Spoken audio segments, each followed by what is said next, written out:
Namaste. Please join this Sunday on a free global online.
Namaste. Please join us this Sunday on a free global online episode, Mental Health Awareness.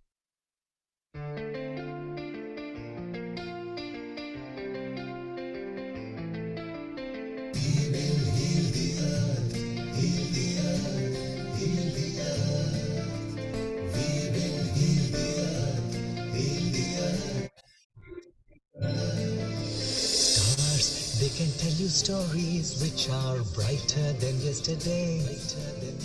The streets have never been so quiet. The squirrels found a new hideaway. Tomorrow will never be the same. There is so much hope in our hearts. Brick by brick, we shall.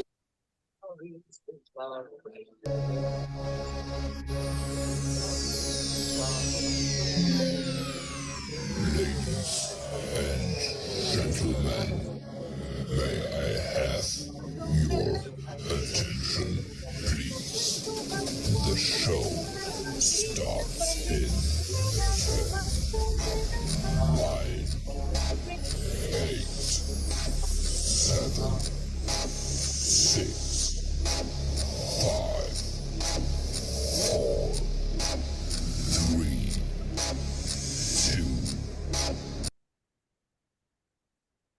Global Namaste. Good morning, good afternoon, and good evening to all the viewers of Healing Our Earth. I'm your host, Amrita Sharma, and I welcome you to this episode of Mental Health Awareness. In today's episode, we'll be talking about something interesting and also shedding some light on the mental health. Mental health has been a great issue of today. Few years ago, this wasn't a story, but now it's every house story as well. And that's why today's episode is on mental health awareness. So to talk more about it, we will have more chit chats with our guests and panelists whom we have invited for today's episode.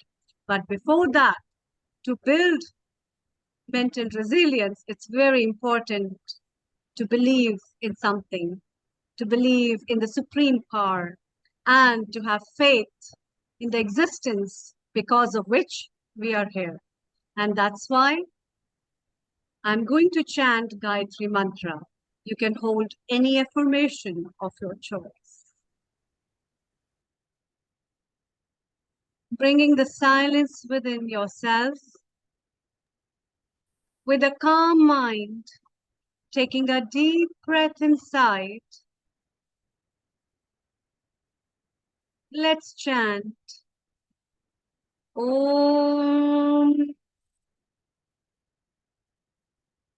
Om Bhurbhuva Swaha Tatsaviturvarenyam Bhargo Devasya Dhimahi Dhiyo Yo Na Prachodaya Om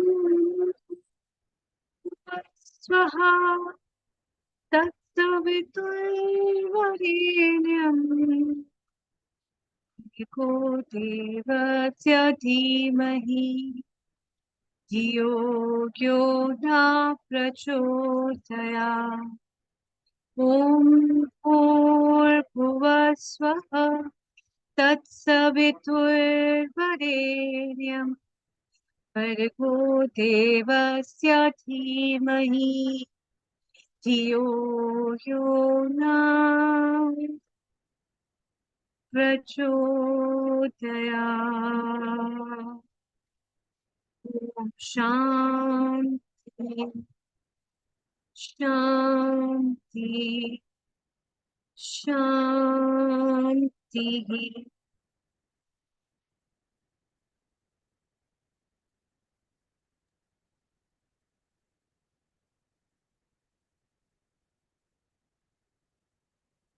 Welcome. Mental health, that has been one of the grave issues of today. It is very important to think about how to build that mental resilience, how to strengthen ourselves, what are our thoughts, why does my mind think like that?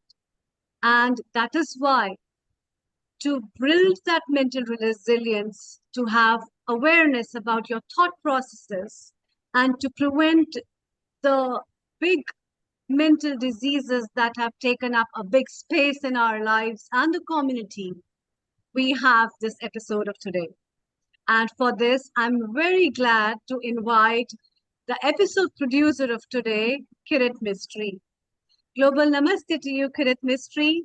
He is our organ donation lead and also one of the leads of South Asian Health Action. And that is why we have with him a lot of episodes in relation to health, and he is the one who will be guiding us in light of what best can be done for mental health. As we move to our guests, let's welcome. Good afternoon and Global Namaste once again.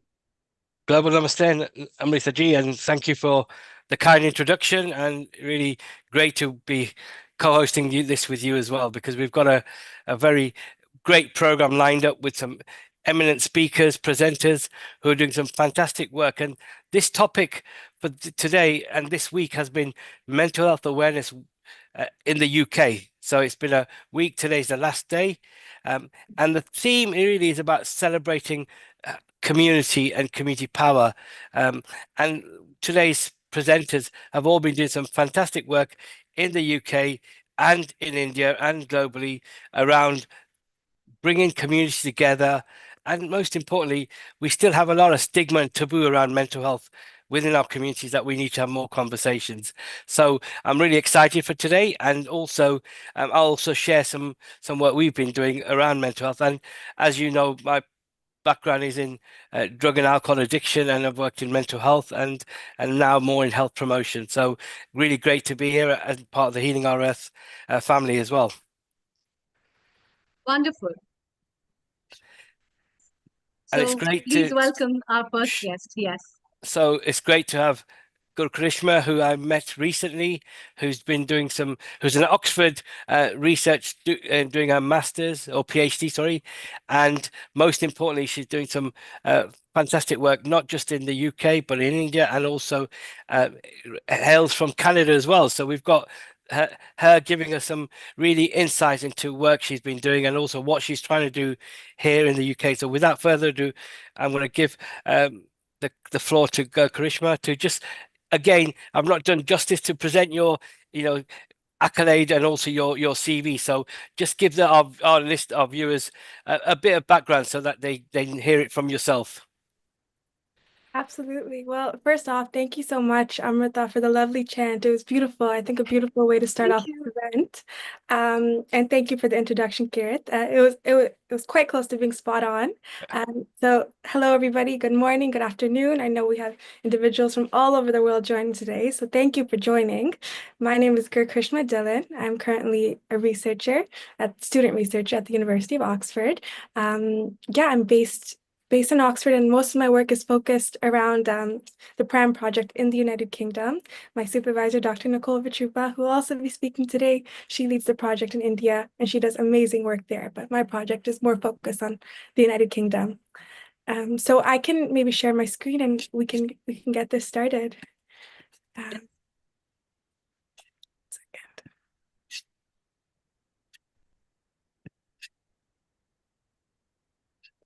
Okay.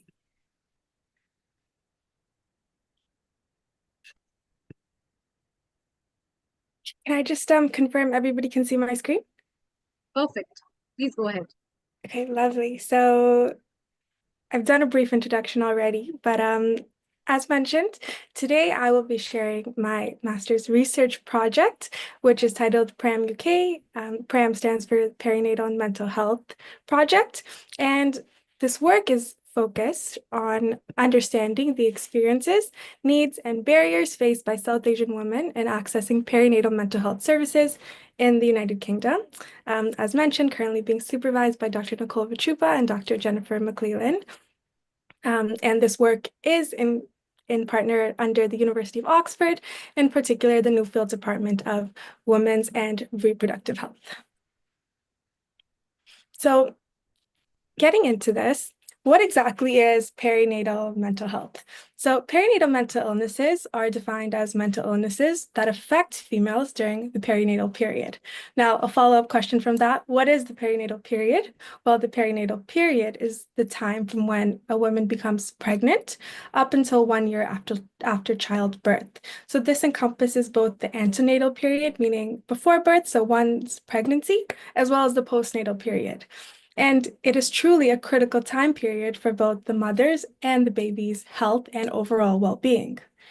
Perinatal mental illnesses can range from mild to severe and include anxiety, OCD, obsessive compulsive disorder, post-traumatic stress disorder, PTSD, and eating disorders, as well as a plethora of other illnesses. And if left untreated, can have significant and long-lasting effects on women, the child, and their wider family. So when looking at some of the statistics surrounding perinatal mental health in the United Kingdom, we know that women are 22 times more likely to have a psychiatric admission in the month following birth than in the pre-pregnancy period as a whole. So we can tell from this that women are extremely susceptible to the onset of perinatal mental health or mental health challenges during this period, which is why it is such a critical time point to ensure that women are accessing the support that they need.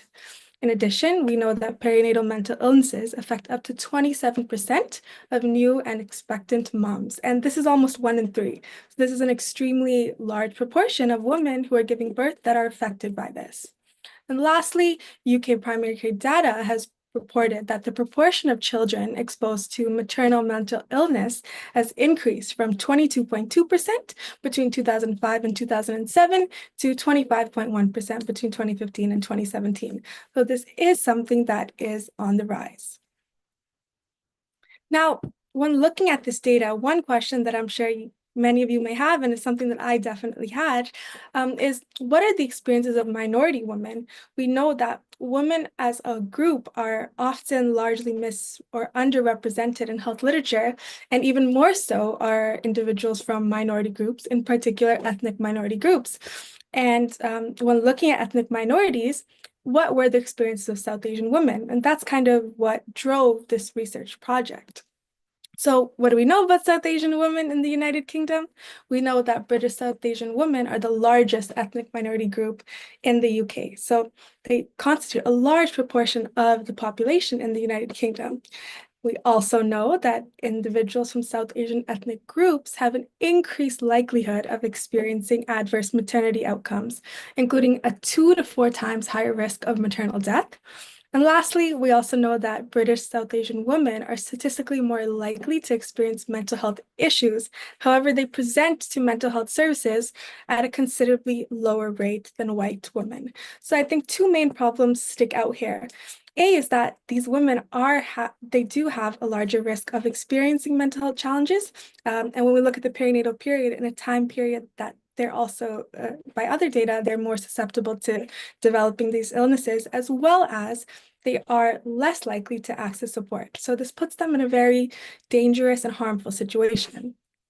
And with this, there's a clear and urgent need for continued and focused action to address these disparities and address this treatment gap by providing better support to South Asian women in the perinatal period.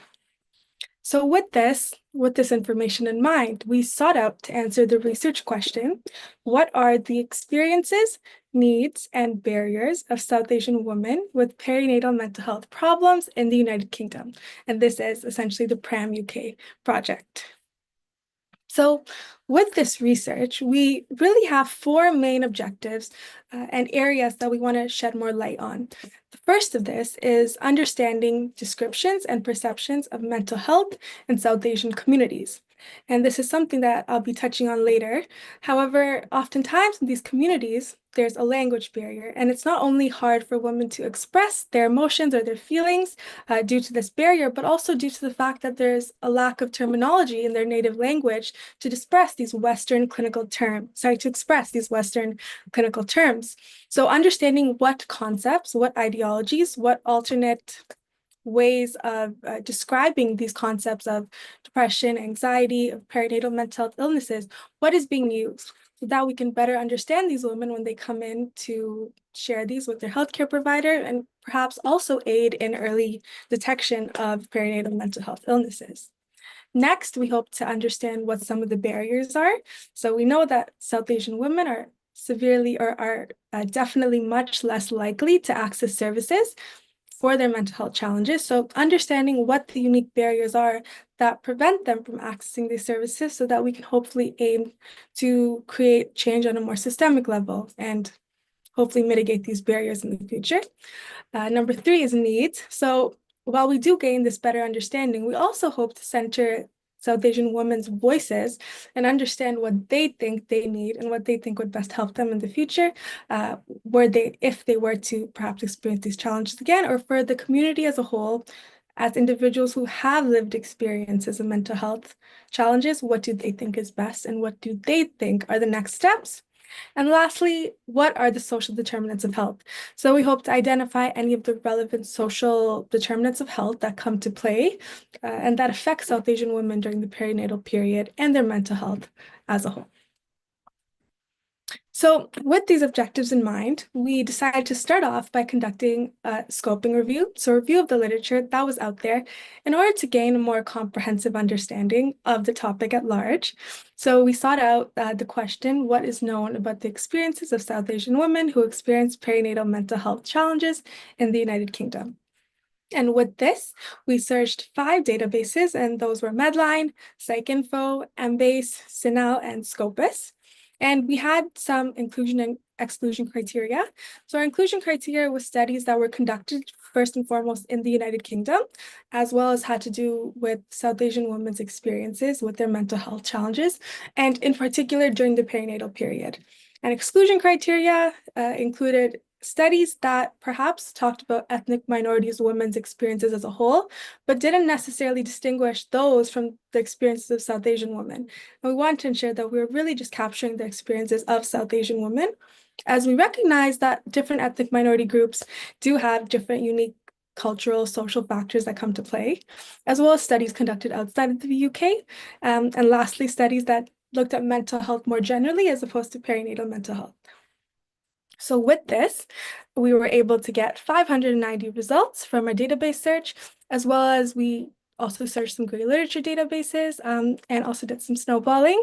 And we ended up, after 2 rounds of screening with our inclusion and exclusion criteria, there were a final 37 studies included in this scoping review. And with this, we are currently in the data analysis phase. However, I do think it's important to share some of the preliminary findings that we have, as they offer some insight onto the future directions that we hope to take. So one of the most pervasive and most prominent, I want to say, themes that came up within the literature was that of stigma. And many studies highlight that mental health issues are often seen as a sign of weakness or inadequacy, especially in South Asian cultures where women are expected to maintain strong maternal roles. In addition, South Asian women described a strong fear of being negatively judged by the community and family members for having mental health or for experiencing mental health challenges. And lastly, women feared the consequences of disclosing mental health difficulties, such as social isolation. For example, one woman said, in my ethnic background, and she was Bangladeshi, she said they don't really understand it very much. They just think that you're crazy, that she's just gone crazy or loopy, and that's the idea they have about it, especially being in a hospital. So when we see the terminology used here, crazy, loopy, we can kind of understand just from this quote, the stigma around concepts of mental health and them being seen as an individual being deemed as crazy for experiencing these challenges.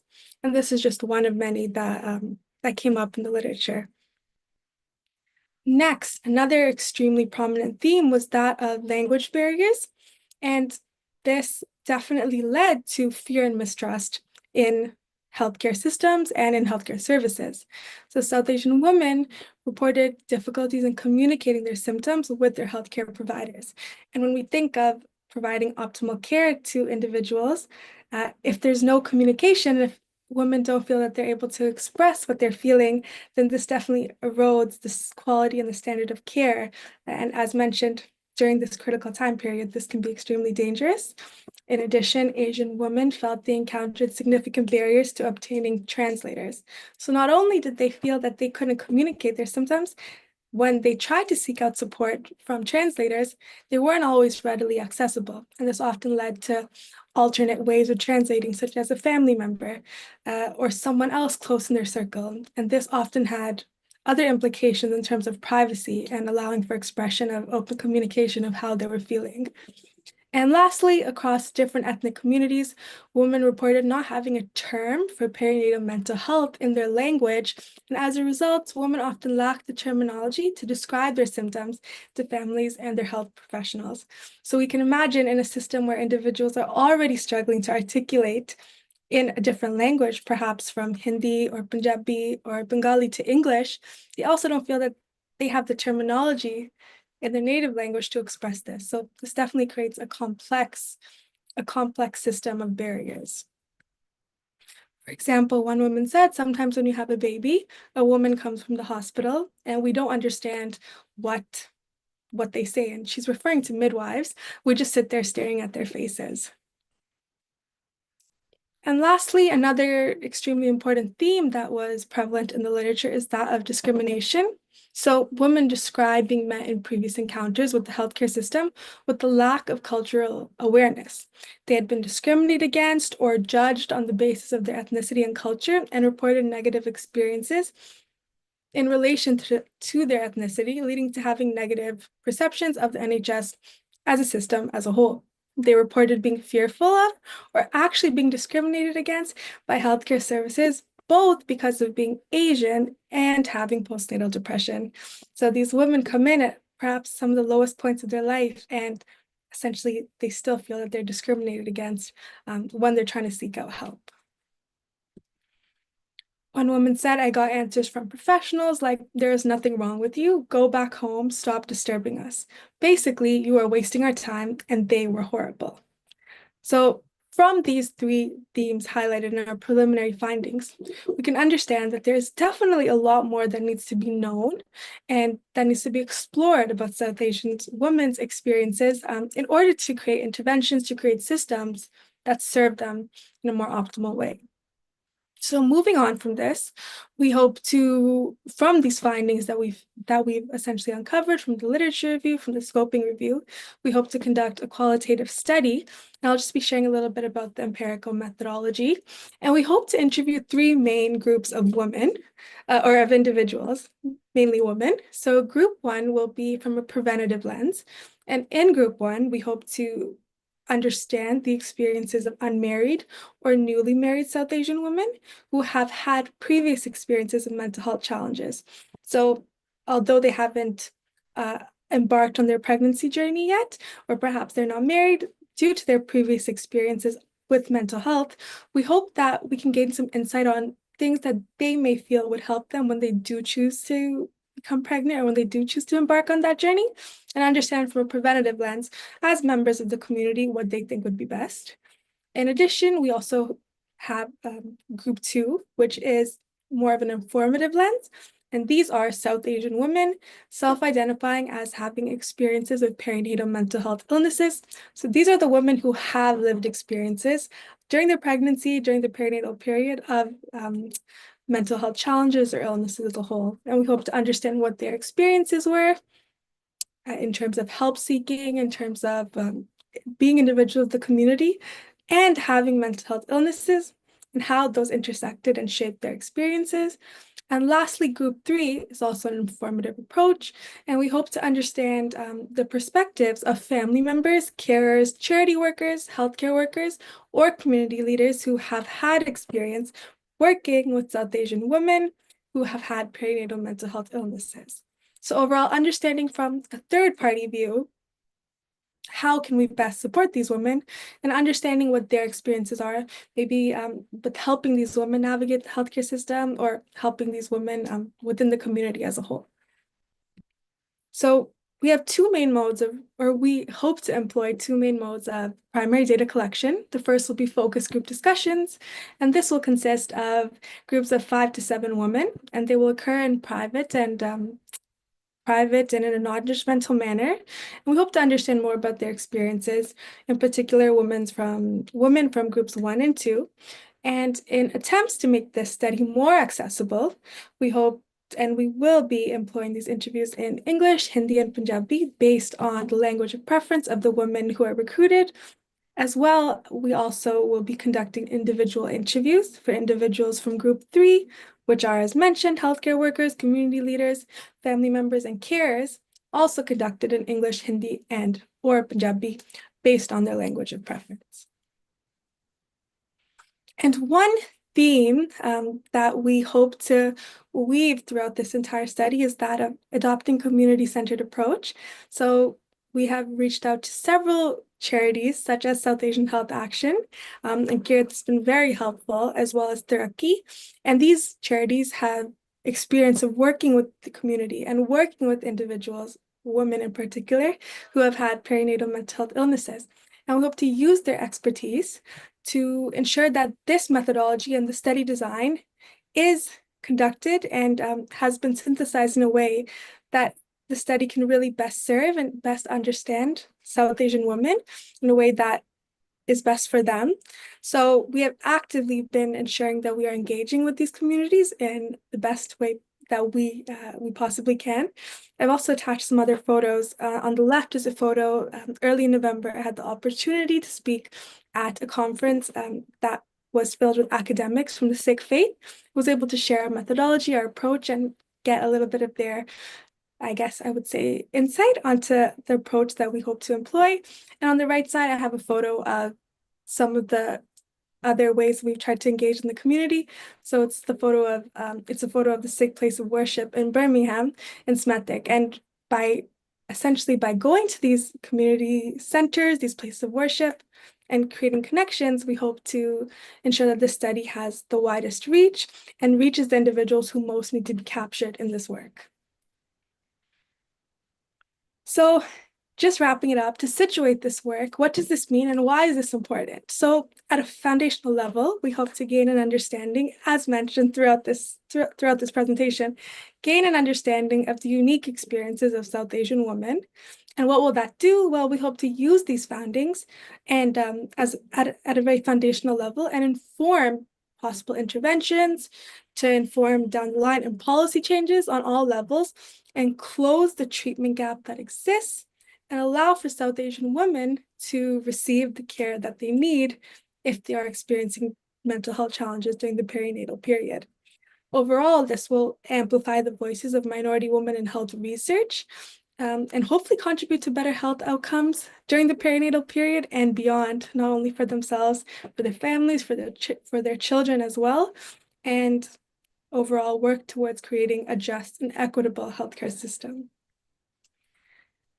Now, before I wrap up, I'd just like to make some quick acknowledgements. I just want to thank my supervisor, Dr. Nicole Vichuba, who has been much more than a supervisor, who has kind of instilled the passion that she has for this PRAM project in me. So thank you, Dr. Vichuba. Also my second supervisor, Dr. Jennifer McLeland, who's not on this call, but who has been so helpful, as well as the Global Mental Health and Equity Group as a whole. Honestly, having peers that are also just as engaged in these topics is extremely helpful, just bouncing ideas off each other, and the support I've received from them has been instrumental in this project. And lastly, to South Asian Health Action, Kirat in specific, thank you for all the help that you've given us and for the opportunity to speak today, as well as our partners at Therapy. So thank you very much for listening. I hope that you now have a little bit a better insight onto the PRAM UK project, and I'd be happy to answer any questions. Thank you, Krishna. Very excellent presentation and very simple as well, which is great for our viewers as well. And it's also timely because some of the work we've been trying to do is, we know that our South Asian women are not, and South Asian communities in general, do not get engaged in clinical trials or research because of the challenges you mentioned. So excellent presentation, and I'll share a bit later one of the pilot projects we're working on a similar nature, but it's great. Amrita ji, any quick pointers for Karishma in terms of her presentation? Yeah. Thank you, Kirat. A wonderful presentation, Guru Karishma. This was like I think this is one of the very, very relevant topics and very important topics as well, because mental health, why I want to stress on this is there is one kind of a mental health which is acquired if you talk about gender in particular, which comes due to other circumstances and the child thinking something or a person in a particular situation. But in women, it is very much related with hormones and the cycle and with the gestational periods, with this postpartum period as well as. So the role of hormones and in connection of depression is one of the very important keys, I think, which we all need to make women aware about, where it is important for us to make them know that it is not your circumstances or it's not something wrong with you personally, but it's just because of the hormonal stuff and the cyclic stuff that is going on with a part of system of your life in which you need to empower yourself and know about your own self. And that is where the real sustainable solutions for the women to understand and feel themselves empowered. Now, this project of yours, I would say it's one of the very wonderful projects.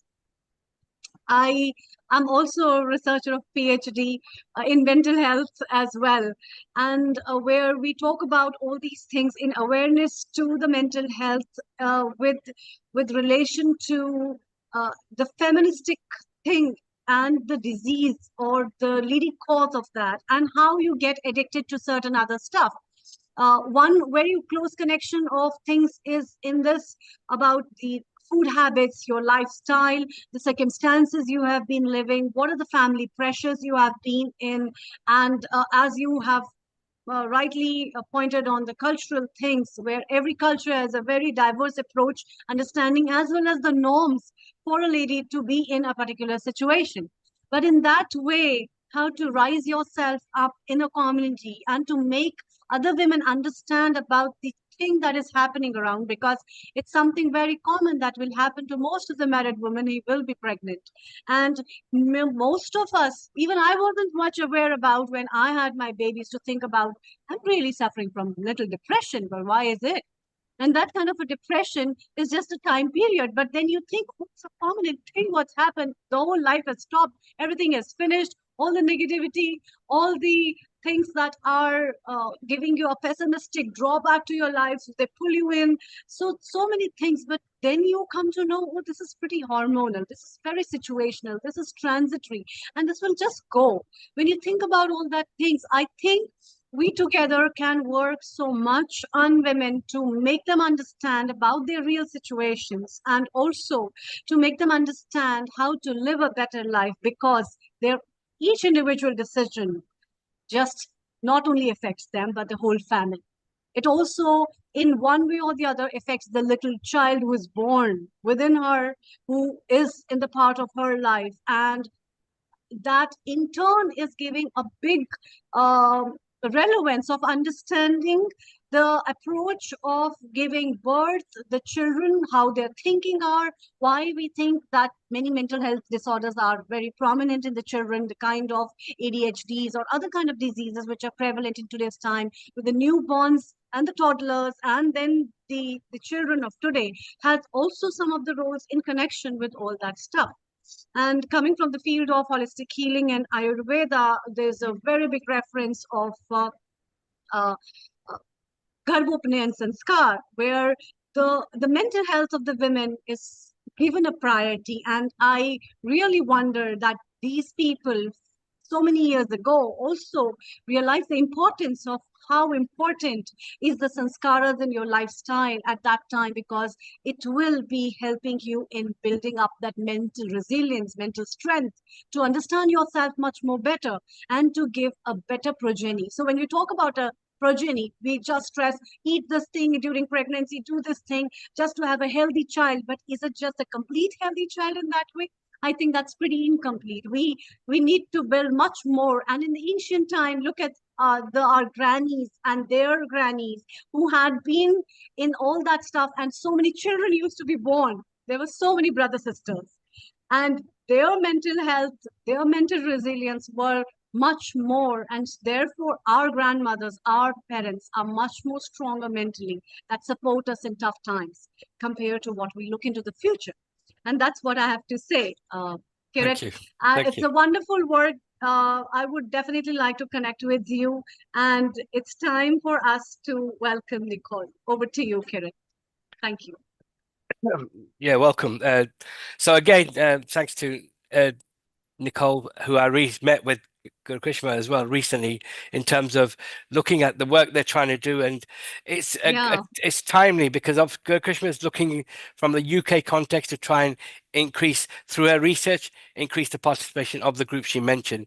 And we're now going to go to India, although Nicole's in Oxford. So Nicole, let me just give you a quick overview as a bit of your background. So you're a senior research fellow at the University of Oxford, Nuffield Department of Women, Reproduction, Health, and a group lead for Global Mental Health and Equity Group. So, and you've been working on the Prime project in India, and I was really excited when I first met you and heard about this exciting work you're doing, and wanted to kind of get the experience and the expertise and also the learning from what you've been doing. And so really over to you, and thank you for a global namaste to you, and also looking forward to your presentation. Thank you so much, Kirit. Thank you very much, Amrita, for the wonderful hosting of this show and for inviting us to be here. It's so nice to connect with people and to be able to share a bit of the work that we are doing.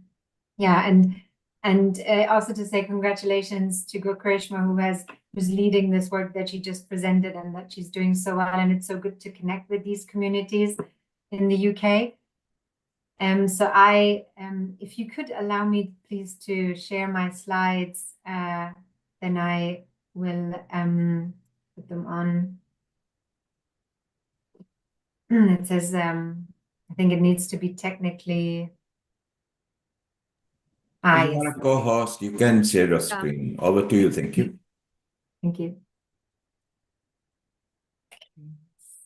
So hopefully it will work. Yes, we can see it. Okay, do you see the full screen or? No, we just see, you can put it on a slide mode. Yeah, it is on the slide mode. So Okay. We can see your notes. We can see maybe your I'll notes. just one second. Yeah, I don't need the notes, but is it okay now? You can go and put it on your full screen and slide. Yes, perfect. Perfect. Okay, great. Wonderful. Yeah, so thank you very much. And I'm very pleased that we can present here. And so I will be giving a little bit of background to the work that you just saw from Gurkarishma on what we're doing in the UK. And this work essentially goes back a few years now on research that we've been doing in India, looking at improving perinatal mental health in rural Indian communities and sort of the origins of the PRAM, the perinatal mental health intervention. So, I mean, Gurkarishma has already done a great job in introducing the background, but one of the main questions and the point is really for me to maybe point out why women's mental health is important. And so we know that 1 in 4 people in the course of their life has a mental illness. And this means that at any given point of time, we see that roughly 20% of the world's population is currently experiencing a mental health problem. But unfortunately, 2/3 of people experiencing mental illness are not receiving treatment. And when we look at low and middle income countries, the situation is even worse. In low income countries, less than 10% of people are treated for severe mental illness. And this means also that we have a very high mortality rate. So 8 million deaths a year can be attributed to mental illness. We know that women who experience a mental illness die 15 years earlier than women who don't have a mental illness. And men even die 20 years earlier if they have a mental illness compared to men who don't have a mental illness. And these numbers come from high-income countries. So with all the compounding factors that we see in low and middle-income countries, you can imagine the situation is even worse. We also know that suicide is one of the leading causes of death in a number of people, and it's often related to mental illness. So suicide is a leading cause of death in children aged 10 to 14 years old. It's a leading cause of death for young men, and it's the leading cause of death for women of childbearing age in South Asia. And we see when we look at the Sustainable Development Goals, which have come out in 2015 and are trying to address a wide range of inequities and development issues, we see that mental health cross-cuts most of them. So not just in the SDGs 3, but really education, poverty, economic growth, all these issues are related and interconnected to mental health and to women's empowerment or women's agency. So when we go to the phase of pregnancy and childbirth, we see that it's a very critical period. So Amrita has pointed it out, Gurkarishma has said more about this. It is the case that 1 in 4 perinatal women, so during pregnancy and after birth, experience mental health problems. And 15% of maternal deaths are actually suicides. As said earlier, suicide is the leading cause of death for women of childbearing age in South Asia. And for women, mental health is different than men's mental health. Women have specific mental health needs. And we know that problems that arise in regards to mental illness during pregnancy and after birth, they increase the risk for more severe and lasting, so chronic conditions. And women's mental health, of course, not only affects the woman negatively, it affects directly the baby, it affects her family, it affects the husband, it affects the communities. So it really affects the entire system. And we know that there's a number of risk factors for women's mental health. So we have adolescence, so early pregnancies, difficult birth experiences, having your children or living in poverty, gender discrimination, nutrition, gender-based violence, but also, like Krishma has pointed out, stigma, beliefs around that, low education, all these issues influence women's mental health negatively. And these can be grouped largely under what we call social determinants of health or social determinants of perinatal mental health. Social status, education, gender, poverty, all these things. And then things like sexual violence, domestic violence are often leading or very closely interconnected with bad mental health. But also issues like the dowry system, which is something that exists in India and in other cultures still, and that determines a woman's value, that has a close connection, or the social support network that people have around them, women have around them, influences mental health. And so my background is in global mental health, and I come with a very strong belief that it's important that people have access anywhere in their communities to mental health services, so these community-based mental health services. And we see in India, we have community health workers called Ashas that are very close to the communities. They know that they're people. And so how can we bring mental health together with the community and with the community health system that we have? And this is where the PRAM study, the perinatal mental health study, really started off. So our aim was, so we started off here, you see a paper, the protocol of the PRAM first study that we've, the PRAM 1 study that we've published. And this is in collaboration with colleagues from the George Institute, India. They're based in Hyderabad, in Telangana, and in Delhi, and colleagues from the TGI, the George Institute in London, UK. And so we've started off with this study in a setting which is rural India. It's a low-income setting. So I understand many of you have connections to India or are even calling in from India or maybe have family there. So it's 2 sites. One is in Faridabad in Haryana, and one is in Siddipet, that's in Telangana. And you see here in India, roughly, so one is more south, one is more north.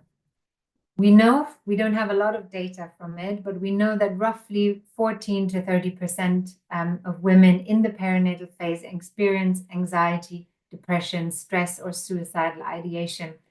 And this is what we call common perinatal mental disorders, as opposed to severe mental disorders, which is yet another more severe issue. But we know that most women with, so these common perinatal mental disorders, as the name says, are very common. But most women who experience them do not receive care in this setting. And we have very little research on how to best address these common mental health problems in low-resource rural settings. So we started off with our study aims, first of all, to understand the mental health needs of perinatal women living in rural India and to develop a theory of change. So essentially to develop a way how we can address this, but really working with the communities, understanding what is it they need. So very similar to the study that Gurkrishma has introduced earlier. What do people actually need? What do they understand? What is their view of mental health and mental illness, and how do they need support? Who needs to support them? What do they need? What do they need to change? Or what is working for them? And then how can we fit an intervention into what they need? And then to develop a complex intervention to support women with their perinatal mental health in the communities and understand, is it acceptable? Is it feasible? Does this work? And then to go on and develop to develop this intervention, but on a larger scale with many women, to evaluate is this actually effective? So can we replicate this, and could this be something that could be recommended as an intervention more globally, or at least in the setting of India? So here you see Ashas from Telangana. Ashas are the community health workers, and this is from a study called Smart Health Pregnancy, which is also done by the George Institute. And here you see a sort of a screening mechanism. So the idea was that Ashas would screen women for their mental health, and then the record is being taken up. And so we tested it, and we did this sort of a preliminary understanding of what do the women need, what do the healthcare workers need, what does the community need. And this is what we did in phase 1, which included a scoping review, which is a literature review, a situational analysis, and then these workshops with people to understand how can we bring change. And what we found from the data collection was that the first point, when we asked women, what is your main concern as a woman, or as the healthcare workers or the families, what is the women's most heavy mental health connected concern? And what we heard from people is that the main leading cause is the boy-child preference. So there's, even though in India, officially the sex determination is not allowed, but there's still a lot of concern around, is the first child should be a boy. And if the first child was a girl, then the second child at least should be a boy. So there's a lot of pressure on the women. And so, for instance, here we have one quote from the healthcare workers who said, if she delivers a baby girl, they will not care about her. If she delivers a baby boy, they will celebrate her. And the pictures you see in the background, these are pictures from women. They've consented to our research and to these pictures, and they came in to give their voices. They're partly women who experience mental health problems. They're partly family members, partly Ashas. The second most stated reason for distress that women experience during pregnancy and after birth is related to relationships with the husband and the in-laws. And mainly that also includes domestic violence. So many women have reported problems in the family. The women in rural India usually move from their mother's maternal village and maternal family to live with the husband and the husband's family and in-laws. And so one woman, for instance, here said she was talking about the distress that she has living with an abusive husband. And she says, we think it would have been better if we were unmarried rather than suffering like this. And so it's socially, for women in rural India, it's very important to be married and to have a husband. So you can imagine how heavy this sentence weighs reading this. And there's a lot of stigma. So that was another big reason for why women experienced distress during pregnancy and after birth. And so when we asked them, what are the changes you need for, during these periods? One woman said, they must not speak evil about us. So stigma is often even more pervasive than just, having people talk negatively. But it shows that in addition to the mental distress and the depression and the anxiety or whatever is weighing on the woman, there's also this fear of being stigmatized and being excluded from the community. And then there's poverty and livelihoods and nutrition. We've grouped it together because it comes sort of together in terms of how people can provide for women, can provide for themselves or their families.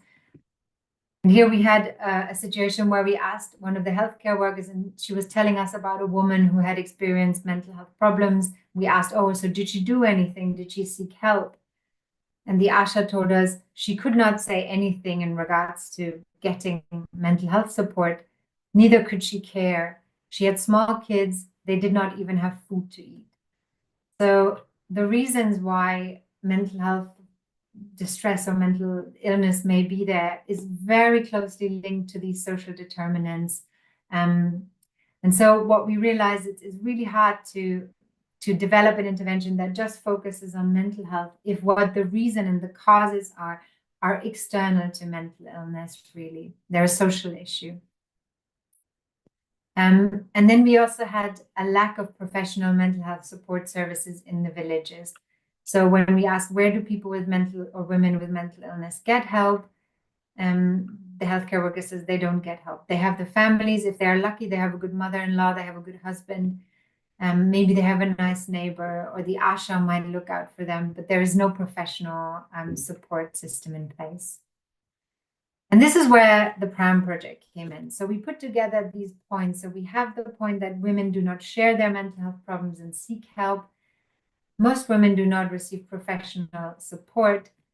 And then we have very limited mental health services available locally. They're only in larger districts and cities. But it's very difficult to access these services because they're far away, they're expensive to get there, you need to take the bus. It's impossible for a woman and it might also be unsafe to go on a bus and travel there. They have childcare commitments or they need to cook. And this is all reinforced with social determinants. And this is where we started off, and we sort of took those learnings from the PRAM 1 study phase, and we developed the PRAM intervention.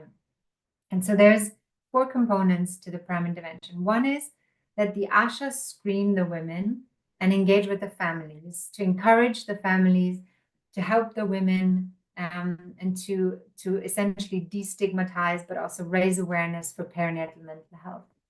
The ASHA screen the women for mental health problems, and those women then who agree will be invited to attend women's peer groups. So they're women's support groups where we talk about mental health, we talk about family issues, we talk about, the child connecting to the baby, connecting to the unborn baby, maybe how to, care about your mental health in that state and support each other.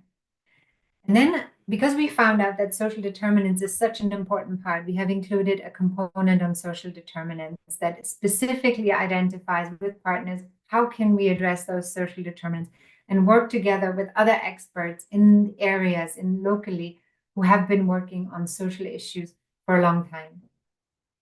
And then an anti-stigma community campaign in order to reinforce and to really strengthen and raise awareness for mental illness for women and for families to support them in the communities. And all that is done in co-production with people with lived experience. So the women, the community, key stakeholders like the district health officials, the primary care doctors, the ASHAs, the communities, the Gram Panchayat. And so this is how we started off at PRAM 2.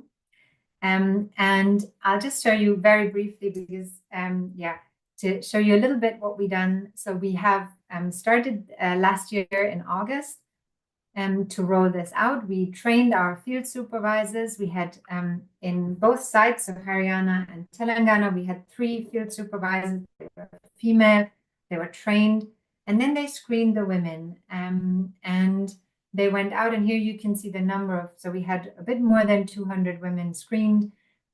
And we had quite high numbers of women that were at risk. So we screened with 2 screening tools. One is for depression and one is more for anxiety, to understand the risk of mental health problems for these women. And then we had women who were at high risk. So they had more severe symptoms that they would share.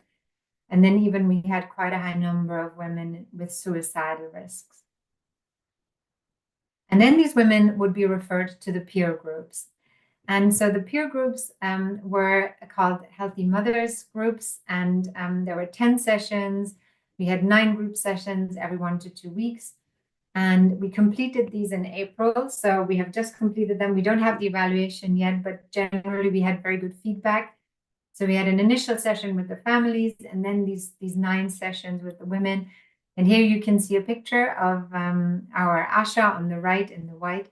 And she's talking to the women, and she's after the training, and they're discussing things. They were sort of, here you see our PRAM guide. So the woman is showing, and the Asha is showing the women some things about, essentially it's a lot to do also with CBT, so cognitive behavioral techniques. So reframing your thoughts when you're recognizing when there's negative thoughts happening, and sort of how can you catch yourself and change and try to take time, also breathing techniques. And then here you see some more physical activities where the women were encouraged to feel the stress and then release the stress, active muscle relaxation techniques.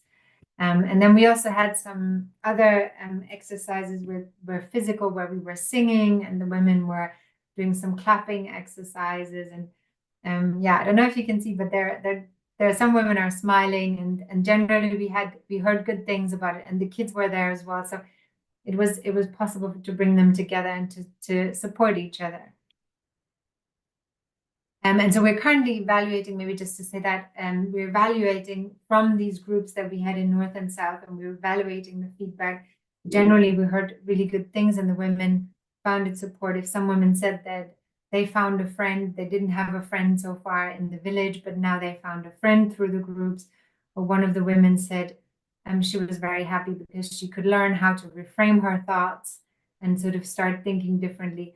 Some of the women even started telling their in-laws, look, I need some time to myself. I need some time for my mental health, which is in a way a very good thing, but also, of course, requires engagement with the families so that they can understand that need. And then we have the social determinant part. And so what we did here is we brought together groups of, so here you see pictures. These are different groups from Telangana, from Siddipet district. And they have been working on issues such as tribal health or tribal groups. And then you have even some that work for women's gender equity groups, or some groups that worked on domestic violence. We had some poverty reduction groups. So these are charities or NGOs that have been working, so grassroots organizations in the field that have been working on these issues for a very long time and have been very, very active, and they know exactly what is happening in their district. So we have sat together with them, had a discussion. So where do you see the issues of perinatal mental health in your communities and in your work? And how can we bring it together, to work and to strengthen both maybe the equity issue or the poverty issues or the tribal other issues, beliefs or something? And how can we work together on this? And so we developed in Telangana with these groups, and we did the same in Haryana, in Faridabad. And you see my colleagues there on the right, Sandhya and Nashad. And then we had on the bottom, you see a professor from AIMS, and Professor Palab Maulik was there as well. So it was very good, the support and the connection we made with the communities. And now we are hosting a national level. So we're bringing together the findings from this, and we're hosting a national consultation on developing interventions for perinatal mental health and social determinants. And the plan is in the second week of September, or third week of September, in New Delhi. And so please reach out if you have any contacts, or if you would like to suggest someone or are interested. It will be a high-level consultation. But it will be really good to bring together partners working globally or in sort of nationally in India, but also experts like UNICEF or WHO, or someone we're trying to bring together to develop a way to address perinatal mental health and social determinants. Nicole, thank you very much. Thank you. Sorry. Yeah, I'm just go on. If you got coming to the end, I'm almost there. Okay. Is it okay? Go for it. Yeah, it's just that we have the community campaign. We're developing this based on stigma programs that I've worked together with. And we will then evaluate the intervention, and that's what's currently happening, and then scale it up for a greater impact. And so the aim of the PRAM project is to support happy and healthy mothers and happy and healthy babies within supportive communities. And thank you to my team in India, all the colleagues, and then also thank you to the Global Mental Health and Equity Group here in Oxford and colleagues. And please do contact me. Thank you very much. Thank you. Okay, thanks again. Go on, Ms. Deji, go for it. It was a very, very wonderful presentation. I would say what Gur Karishma has added. Now I can see the whole ocean behind which the drop was released, actually.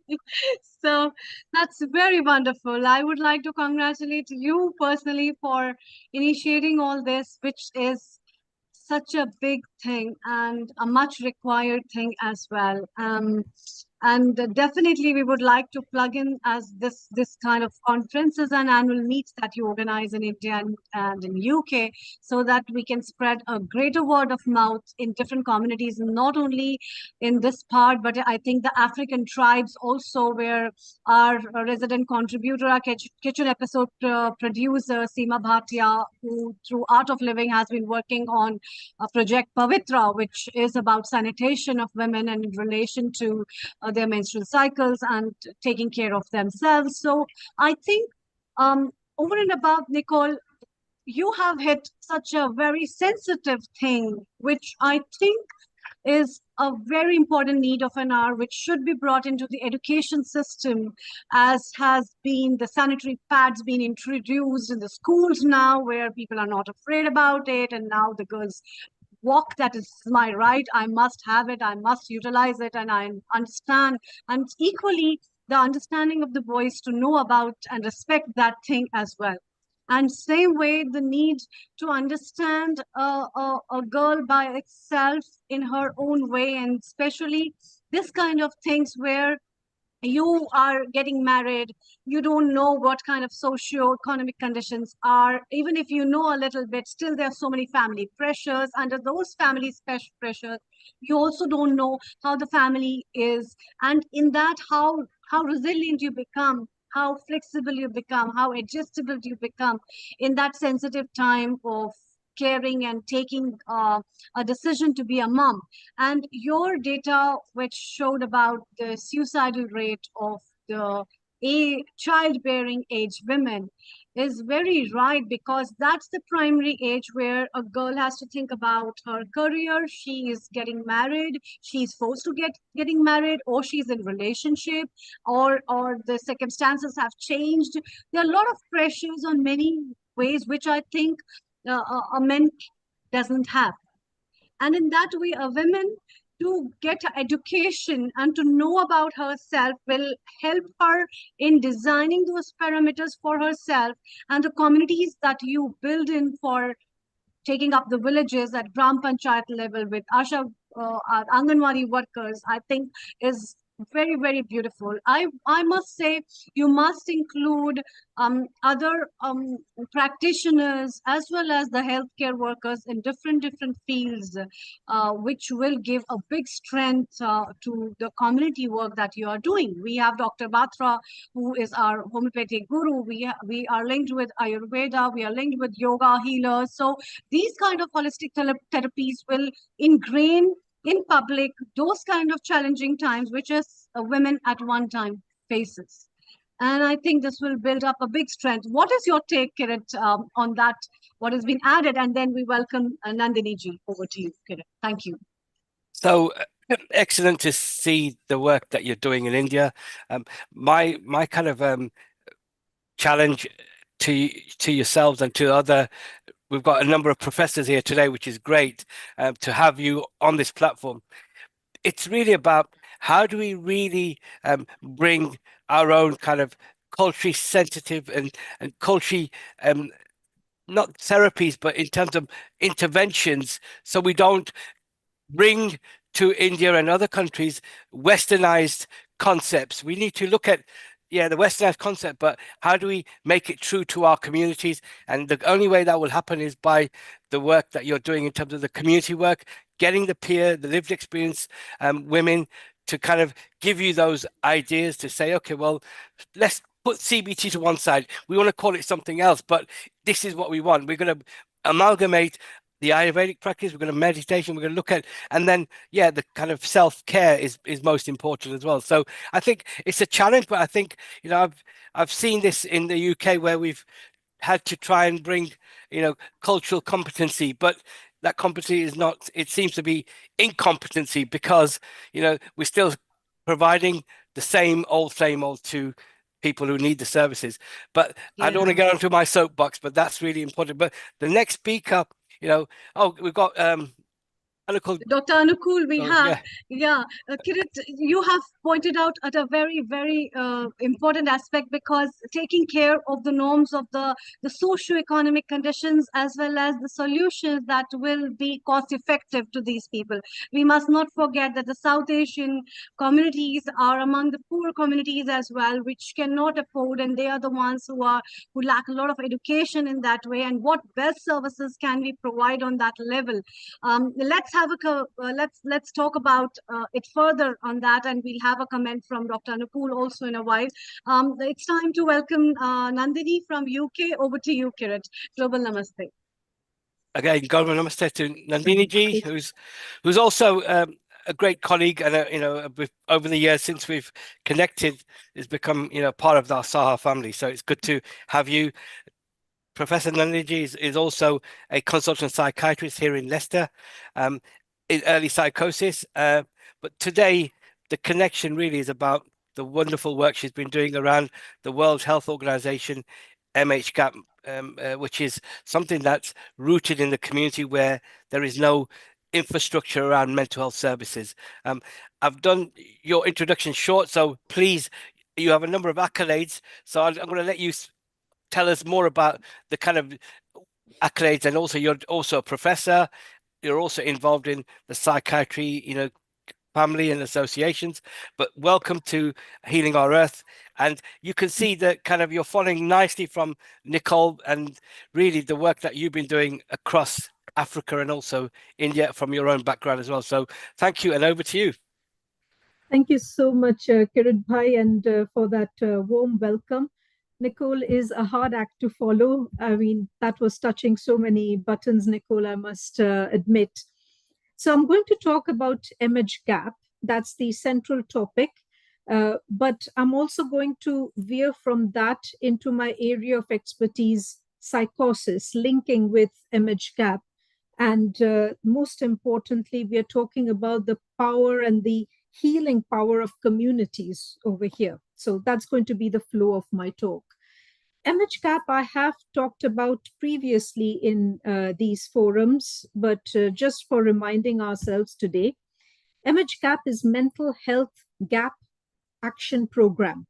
It's a WHO initiative which began almost a decade ago, and it is based on a manual, the MHGAP Intervention Guide, which is available on the public domain on the WHO website. And the principle behind MHGAP and the intervention guide was a manualized approach in the community to identify, signpost, and treat some very basic mental health conditions, to scale up resources where enough was not available. So if I simplify that a bit more, let's say we have areas anywhere in the world where there are not enough qualified psychiatrists, psychologists, psychiatric nurses. The mental health gap booklet was put out to, let us say, primary care workers, to religious healers, to people without a qualification in mental health, and in a very simple algorithmic way, helped these people in that primary care setting to identify the main categories of mental health problems, or what mental health gap called the MNS disorders, mental, neurological, and substance use, and then also gave a very clear algorithm as to how these disorders could be treated at a very basic level and how they could be followed up. And then there were stages in the algorithm which said that if things are not improving, this is where you send it over, this is where you refer, you involve a specialist. So instead of everybody in a place where there is a lot of need, everybody having to see the psychiatrist, or everybody seeing a psychologist or a psychiatric nurse, this was part of those issues being dealt with at the primary care level. This was the entire initiative behind it. And the MHGAP manual the intervention guide, has been translated into various languages, and it has been used in various parts of the world. Now, the debate again comes on, and Kirit has touched upon it. And I think we should not be afraid to bring up these debates and challenge ourselves. Is this a Western concept? Is this again a Western concept being introduced in lower and middle income countries? And I can say, using the image gap, and Kirit has been through a number of sessions of those, in that the image gap is designed to be very culturally bland.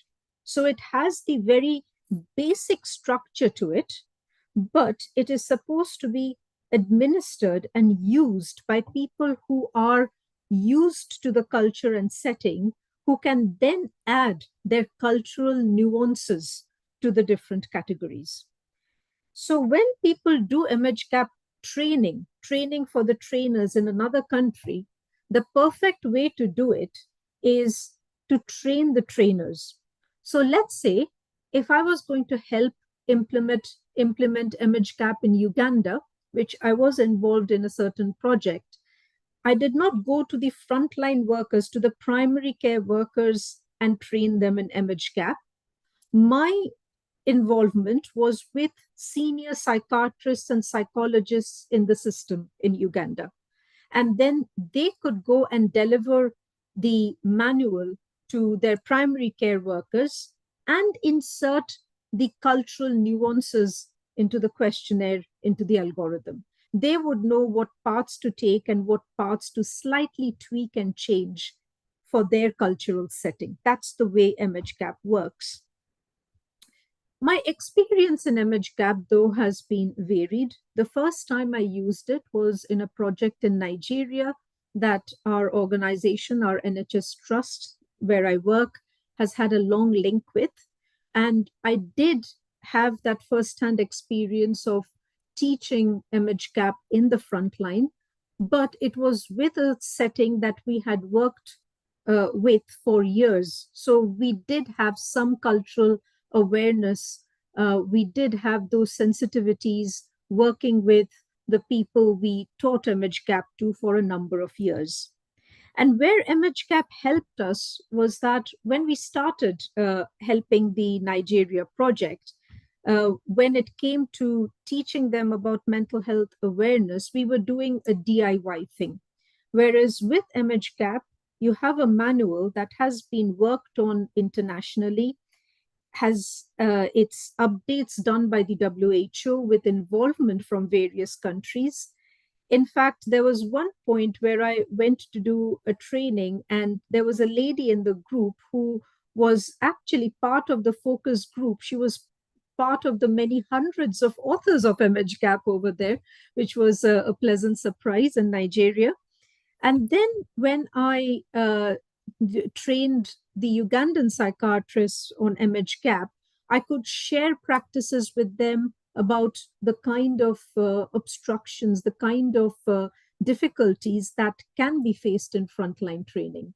If you're going to rural areas, there is stigma, there are superstitions, if people have different approaches towards mental health, especially if you're treating people with psychosis. Psychosis can be one of those very difficult to understand mental health conditions. And what image gap introduces, the idea of mental health issues not being this one overarching rubric. And that's where I'm going to shift a little bit into trying us as a group to think about not just mental health issues as one unitary concept, but just as we are thinking about cultural nuances, the world of mental health in itself has a number of nuances. I am always fond of saying that mental health is not a single chapter in the book on health. It is a textbook in itself. So just as you wouldn't go to a forum and, let us say, talk about all physical health conditions in one breath, you're not going to give people bullet points and suggestions about how to treat arthritis and kidney stones and migraines and cancer and color blindness and epilepsy in the same breath. So we cannot talk about depression and anxiety and schizophrenia and bipolar and substance use in the same breath. Each category has its own needs, its own research, its own prognosis. There can be a lot of overlap, just as you can have an overlap between diabetes and cardiovascular illness and diabetes causing secondary complications. Thereby, mental health conditions can influence each other, but it is to be aware of these various categories. And also to touch upon how I came to know about Kirit and Saha was I had the pleasure of talking about MHGAP to our mental health ambassadors, and later on went on to do the same work for another mental health charity for South Asian diaspora, the Sangeet Foundation, which is led by a wonderful couple who have lived experience of neurodiversity in one of their children. So again, talking about the awareness of mental health conditions, neurodiversity has come in the focus in a big way. I think across the world, we talk about it more, and it's important to think about our language and how we put forward neurodiversity. There is an increasing consciousness of not to put them as mental illnesses, to not to consider them as mental disorders, but to understand the diversity of the condition. And yes, when you are a neurodiverse person in a neurotypical world, when you have autistic spectrum conditions or ADHD, the acronym still has disorder in it. When you have those in the names, unfortunately, but coming back to when you have neurodiversity in a neurotypical world and a world which is shaped for the neurotypical, it does become very, very difficult. It does become a challenge to navigate. And thereby, we as neurotypical people, if we do not have the lived experience of autism or ADHD, we tend to consider them as disorders because people have difficulties in their lives. But if we try and understand how the world looks to a neurodiverse person, not only do we break the stigma, but we also tap into the strengths, into the potential of people with neurodiversity, because all they have is a different way of looking at the world, a different way of looking at social situations. And it's about understanding that neurodiversity is not similar to an illness that people can develop. People can develop depression and anxiety. People can be anxious by nature. We all have our different personalities. And over and above that, people can develop serious mental illnesses like schizophrenia and bipolar. Now, is schizophrenia a Western concept? Is it something that the West has shaped and then told the world that, you all have to follow this concept? And I can speak from the heart there because I have a postgraduate qualification from India. My medical primary qualification is from India. I did my first MD in psychiatry from India before I trained in the UK.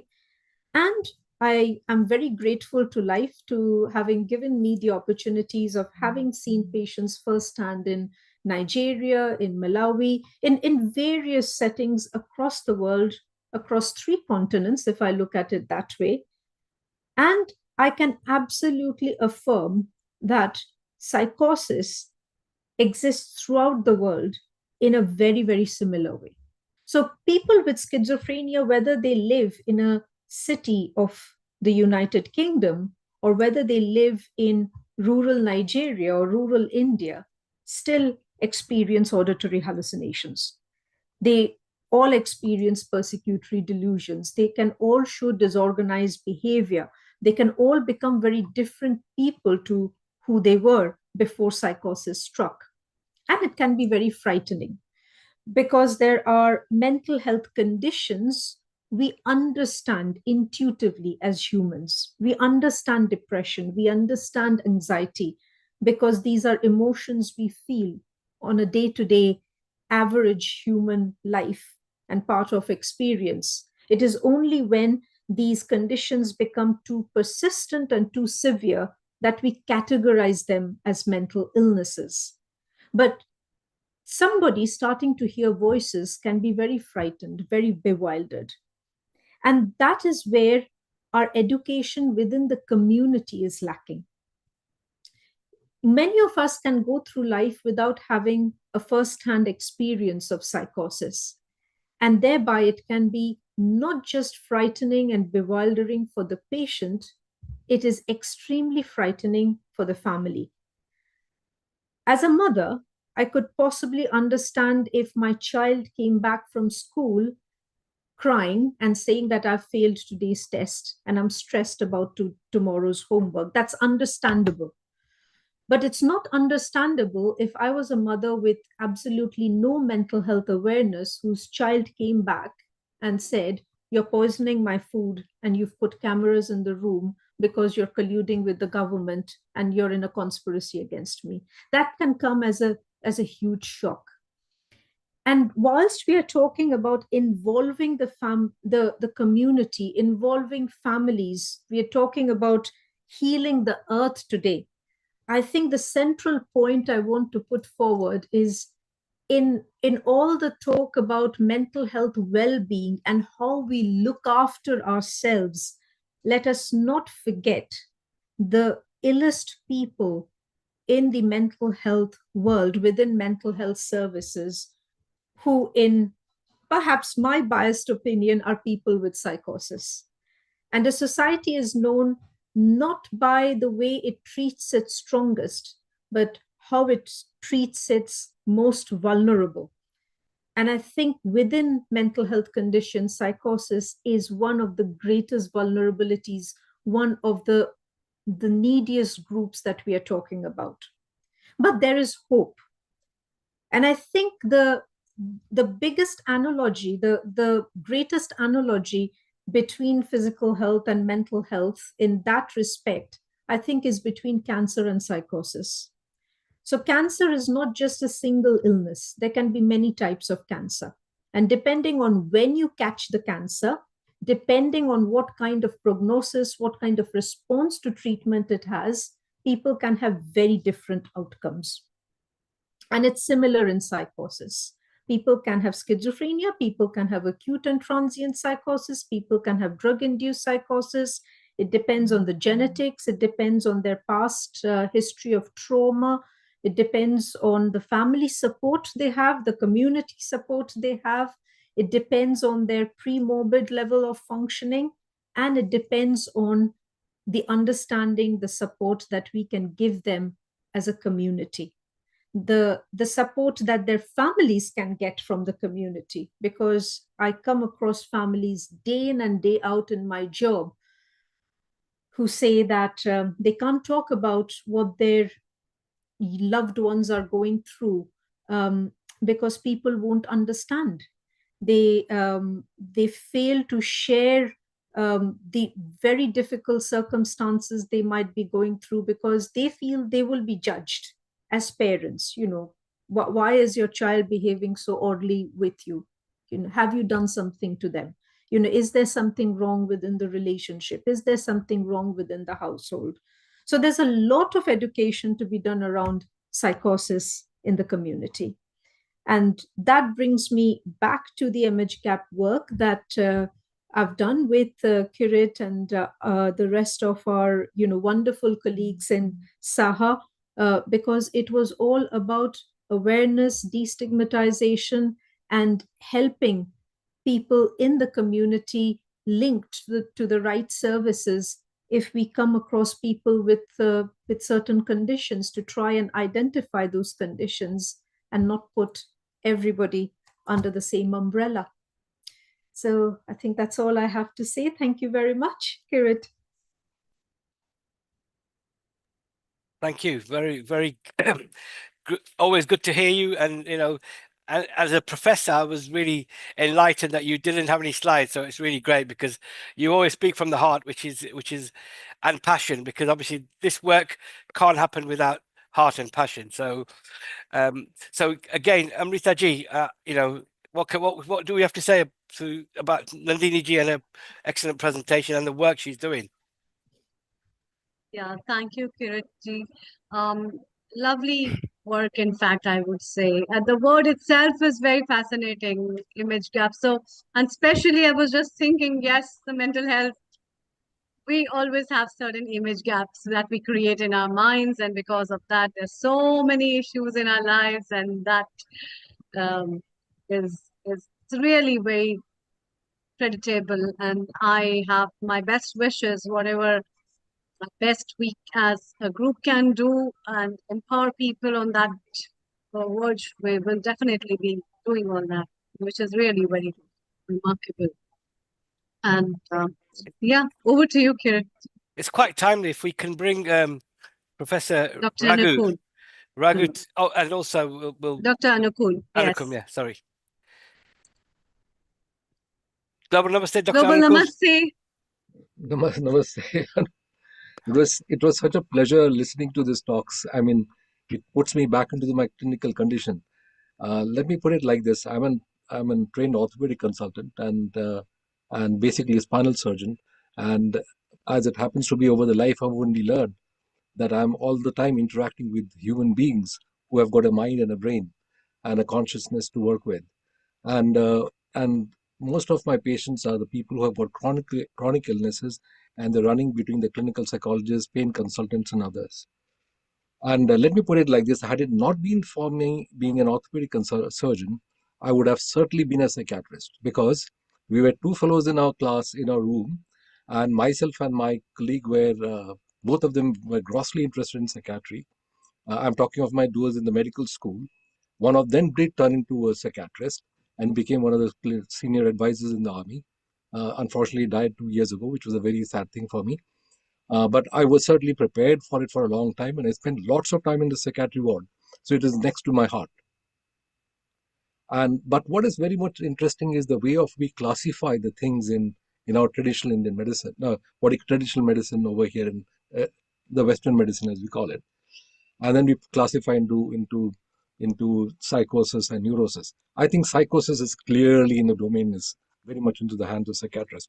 But what I usually find is something slightly different, because after going through all the reading, I've been very much into Vedanta. And I think there is much more greater solution over there than what comes into this thing.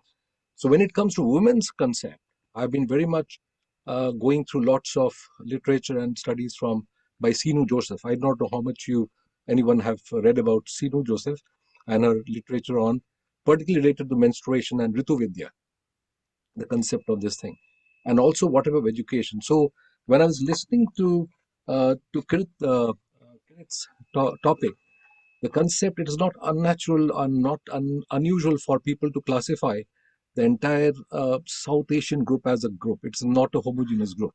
It's a very heterogeneous group, extremely different in its concept. And it's a question of how much of autonomy is given to the women and what women know as their place in the community. Therefore, I do believe the religion and the Western and cultures have significant impact on the way the people behave. But also in the UK, I also find there's a huge conflict between the women's concept about themselves in relationship to what they have got in their own country vis-a-vis what they see over here. These are greater contradictions. They say, oh, in our country it is like this, but over here they don't believe it. And therefore, the daughters who are born in that particular house have completely different attitude than their mothers. And I come across that particular conflict very, very many times between the mothers and daughters. So it's something that I will learn much more from Professor Nandini. And I would certainly like to connect myself, because this is next to my heart, frankly speaking, because I very much deal with it on a regular basis. And I would sincerely want a greater differentiation between the type of community that we are handling within the, say, called minority South Asian group. There's a huge difference in the way, because I've seen patients who have been completely paralyzed from Afghanistan who are brought over here in this group. They're completely paralyzed, but in reality, neurologically, they're intact. They came with a whole lot of things in this thing, but in reality, this particular lady had seen her son being shot in front of her with the brain blown up in front. Then there have been other very many. I see many patients, but they've been brought in my neurology and neurosurgery clinic, and I find the causes are very different. But only if you spend time enough to realize what has gone wrong with them. Same thing when I go to India. When I saw this particular presentation by Nicole, again, I know I worked in many states in India. If I go to Mizoram, Nagaland, the attitude towards having child is very different from what you find in Punjab as opposed to Telangana or and other places. They're very different attitudes. But I find much more in the way what is another interesting thing that I would request is to tell me how does it feel to be seeing women who are in a place like Nigeria who are Islam dominant as opposed to Christian dominant, as opposed to her traditional this things. I would be very keen to know something like that. Okay. Thank you very much for your reflections and insights. And Kirit and I are based in Leicester. And one of the jokes we have is that you can eat your way through the world in Leicester. That's the not, and it shows the diversity of the community that we work in. So cultural competence is not a luxury if you work in Leicester. It's an absolute necessity. Necessity. You cannot do without it.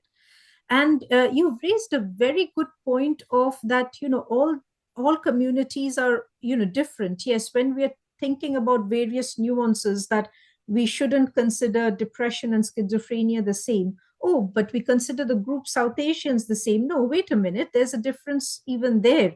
If I go very deep into it, when we worked in Calcutta, we found differences between North Calcutta and South Calcutta, and there can be a wide variation in the experiences of women. If we're talking just about women, let's talk about, back home in Bengal, the experiences of, women living in cities and women living in villages could be very variable. And this absolutely shapes what we see of ourselves as people and identities.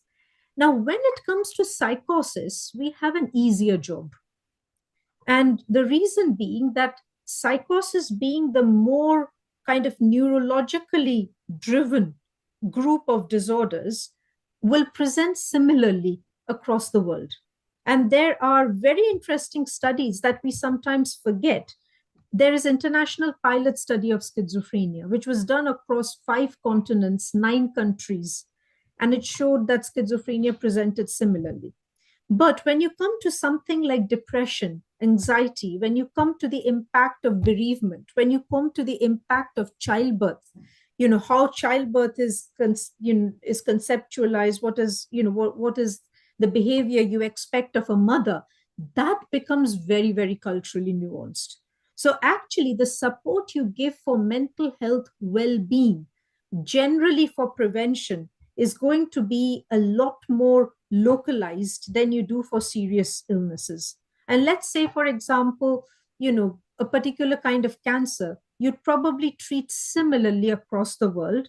However, again, over there, taking into consideration genetic differences in response, which again, we are becoming quite aware when we treat psychosis. But you'd still look for the same kind of findings on images, etc. But if you're looking into, let's say, a nutritional status, then you can look into kind of differences that you can find across the world depending on, the problems, but specific problems over there. About dealing with women coming from different backgrounds, it's just been a fascinating journey, which I think if I started to talk about, we could talk till late evening. And all I would say is that as professionals, as human beings, as compassionate citizens, we just need to go into all these settings with a very open mind. There's no end to learning, about different cultural practices, and be aware of the stereotypes that we hold in our mind. I'm aware that when I came to the West, when I came from India to the UK, I had stereotypes in my head about people who have been native to this country, and it's taken time to break those stereotypes. And about being open with each other, about having that cultural exchange, being able to have honest conversations about being, oh, sorry, I thought this way. Maybe you can educate me, maybe you can tell me. And the world, when we are healing, needs those open conversations. So I think that's trying to put a lot of complexity into a single sentence. But it's kind of the fact of the more we know, we realize how little we do. Thank you. That's been a great Thank you very much. Yes. conversation. Yeah, and I think what we're going to do is it's fortunate and we're privileged to have, you know, Professor Raghu joined us. He's also somebody who we've worked, and he's also from Leicester. So we're having some amazing professors from Leicester who are, you know, doing some fantastic work around community and community engagement, and also they talk not just as academics. I will say that I can vouch for both of these. They actually, you know, work from the community, and they're rooted in the community as well. So without further ado, I'm going to just introduce Professor Raghu, he's a professor of mental health at De Montfort University in Leicester. His work encompasses global mental health and public mental health perspectives, resilience and well-being, culturally appropriate mental health literacy. So today, his presentation is going to be around health literacy and community mobilization. And again, really great to have you there. Global namaste to Professor Raghu for joining us. And, you know, while we've got Nandini Ji as well, just a quick reflection on, you know, the presentation, and obviously what can we be doing more of in terms of connecting what Nicole presented, what Gurkrishma is doing in terms of research. How do we really, you know, we need to break the kind of barriers around getting some of our communities engaged in research and co-researchers with that lived experience, because we're still seeing a really lack of, you know, institutions engaging with those with people with lived experience or people from the community. So I'd like to just focus on that in terms of how do we go about doing some, you know, co-designing, co-engagement, co-research from people who live the experience as well.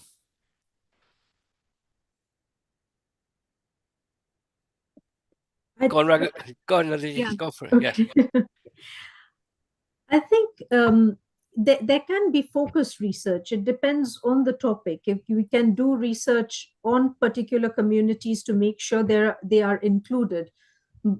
But at the same time, if we are doing multicentric research in the UK, I can't see a way of, you know, how we can leave out certain denominations. And perhaps I'm a bit blinded by my own experience in Leicester, where my caseload of, you know, we in our team we have a caseload of around 500 people with first episode psychosis across Leicester, Leicestershire, and Rutland. And we'll probably have to go back and count how many countries and communities they come from. But, you know, on the top of my head, there's hardly a continent left over there that I haven't had a patient from. Sure. There are certain, you know, continents where I can have more, and, you know, my patient load is hardly dominated by just white Caucasian. You know, I have a mix throughout. So if we were doing a service evaluation on my caseload, generally throughout, we would automatically include all these communities, people with diverse experiences, people who have lived here, born here, but come from diaspora groups, people who have come here as a matter of choice, economic migrants, or people who have come here through a lot more of tragic experiences. There is a lot of work done across about inclusion within the trust, within the training that we do with our professionals. And the research then, you know, depends on, you know, looking at whether our caseload is reflective of the population statistics we have within Leicester, Leicestershire, and Rutland. It's keeping an eye on those numbers, I think. Amazing. Okay, Professor Raghu, thank you for joining us. I'm going to let you give you your slot to kind of present the wonderful work you're doing, not just in. Thank you, Kirit. Thank you, Kirit, and hello, Nandini, and hello, all respected panelists here. So, yes, I think I agree with you, Nandini, on the cultural narratives, and I fully agree with you on that perspective. And I think what we actually have an issue here is not in relation to the kind of cultural nuances that are not actually included in it. But I think the service, especially in the UK context, I think the services are not being very responsive towards that cultural sensitivity of things. The cultural interventions are not actually there. And I think it is not as if we have discovered this culture in the last 24 hours. We have abundance of evidence for the last 60, 70 years in relation to racism and how racism plays a major role in relation to access to services and also access to interventions and all those things. And I'm not speaking to a converted psychiatry group like yours, but I think there is that issue. As to how we actually do that is something that obviously takes a lot more conversations and a lot more work in relation to. It is not a criticism, but it is just a point that I wish to raise. Really. Thank you. That's great. So okay, let's just have share your presentation. Yeah. Yep. Yeah. Okay. Thank you. Again, thank you, Nandini ji, and we'll definitely, if you have time, just please do stay.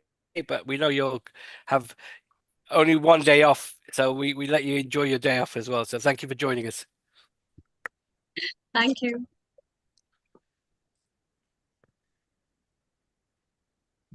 Right. Can you see the slides? Yes. Okie doke. Right, so I'm going to move away from Leicester and I'm going to talk about a project that we did in the southernmost state of India, a place called Kerala. The reason why we wanted to go to Kerala was because of the health conditions and the health services in Kerala are actually in par with the most of the Western world in terms of human health index and other things. So this is actually a project funded from the UK Research Council in relation to promoting mental health literacies through community mobilization. So what do we know? Do you want to put your presentation in slide mode? In the Thank you. Yeah, perfect. Thank you very much. Yeah. So what we have here is actually from the Western psychiatry perspective, there is the kind of mental health literacy, as they call it, is the kind of ability to recognize specific disorders or different types of psychological distress, and also knowledge about risk factors and causes, and knowledge about self-help interventions, and knowledge about professional help available, and attitudes which facilitate recognition, and knowledge about how to seek mental health information. So the National Mental Health Survey of India actually talks about that mental health literacy is a kind of a need of the hour. And I think there should be more understanding about how to promote mental health and well-being, and also early recognition, care support, rights for the people with mental ill health, and also destigmatization. All this is wonderful statement, but how do we actually do that from the community perspective without the actual transplantation of the Western psychiatric models to the Indian context? So I think there are a number of programs in relation to mental health first aid or mental health literacy, as they call it. So what we wanted to actually do was to look at a feasibility study as to how best to actually promote that socially and culturally appropriate mental health literacies using participatory approaches. And I think people talk about co-production, co-creation of knowledge, but I think it is still a unitary kind of concept. And we really need to actually engage with communities. We really enable and empower communities to actually share that knowledge as to what the communities actually think and what is their perspective. And I think those kind of approaches are still clearly lacking from the mental health perspective, or wherever that is actually present is inconveniently ignored, that is not actually taken into kind of service models. So this is actually study in relation to that. So in the Kerala context, what we have is about 13.7% of the national prevalence of mental health disorders. It is worse in urban and rural lower income areas. This is from the National Survey of India, Mental Health Survey of India 2017. So the Kerala has got a number of successes here in terms of a population about 36 million people, and human health index of very high in any compared to any other state in India, and to the highest literacy rate. And I don't know what literacy actually means. If you actually look at purely from the perspective of reading and writing, yes, that's right. And also the kind of health literacy as well is pretty high. Life expectancy is pretty high in Kerala, and one of the lowest fertility rates in Kerala. And healthcare and primary healthcare and tertiary and social healthcare is actually quite highly pronounced. So Kerala represents the kind of direction maybe in relation to how other regions of India may decide to travel. But the Kerala model has got a number of challenges too. About 14% of the adult population of Kerala experience mental ill health, and this is actually recorded in the Keralan statistics. And I think the suicide rates in Kerala is double the national average of India, which is about 12 a number, but 6% from the 6 point something percent in the Indian context, and about 12.5% in the Kerala context. So, and I think depression, many people talk about depression, many people talk about anxiety, and I think the fast socioeconomic transformations are a major factor in relation to some of these things in the Kerala context. And the decline of the joint family system and high standards of education and low employment, and the labor migration to the Gulf countries and also now more towards Western countries as well, and high expectations versus harsh economic realities. Alcohol consumption in Kerala, alcohol consumption is famous in relation to one of the states that have higher alcohol consumption in India, and the school pressure on children in terms of higher performance and higher outputs is also a major concern. So with that in mind, and I think this is actually an international team. There's a number of people from the UK, from Loughborough, from UCL, from Middlesex, and also we actually worked with the NIMHANS and the Tata Institute of Social Sciences, and also a couple of organizations, NGOs based in Kerala, the Mental Health Action Trust, and also the Mahek Foundation, and also 2 theatre companies. We used applied theatre, storytelling, films, and as a major methodology to actually mobilize the communities. So we had a theatre company that actually worked from the UK, and also we had a theatre company that based in Kerala. So how did we want to do that? This is the kind of, I'm not going into the kind of academic jargon, but I think it's more to understand what we actually did. So how is the mental health literacy is actually shaped by economic, social, and cultural context in Kerala? So, and what about the kind of rural and urban context? And how do they actually culturally, how do they construct a culturally and socially appropriate meaning for mental health literacies? And again, we wanted to know how was the best way of actually engaging with urban and rural communities in Kerala to discuss mental ill health. Because regardless of the high literacy rates, there's the heavy stigma in relation to having conversations around mental health and mental ill health in the Kerala context. So that's why I recently I'll ask a big question: is literacy alone is actually a major factor in eradicating stigma? As such, we think that that is not the case. So how might we actually use a participatory action research model as an intervention for mental health literacies? And how can we best engage with the communities and professionals and services for policymaking is the kind of things that we looked at. So I'm sort of cutting short the story about the full thing. This is about 4-year program that was completed in 2022. So I'm just trying to sort of look at the ways in which some of the key points from our study. So we collected this, as it stands. This is one of the largest studies from the global south, where we have data sets for well over 1,000 participants, both through direct interviews and also through theatre making process and also through theatre replays, etc. So, and we used, this is an example of an applied theatre model here.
We've gone quiet, Professor Raghu. Are you looking for Sorry? something? Have you lost me? No, you're trying to put your slides back on slide Okay, mode. Yeah. back in a minute. Maybe you can stop screen share, find the slide and bring it back so we can chit chat. It's okay. Okay, sorry. Right. So moving on from here, I think it's because I just wanted to It's come back to the music. Is it music there?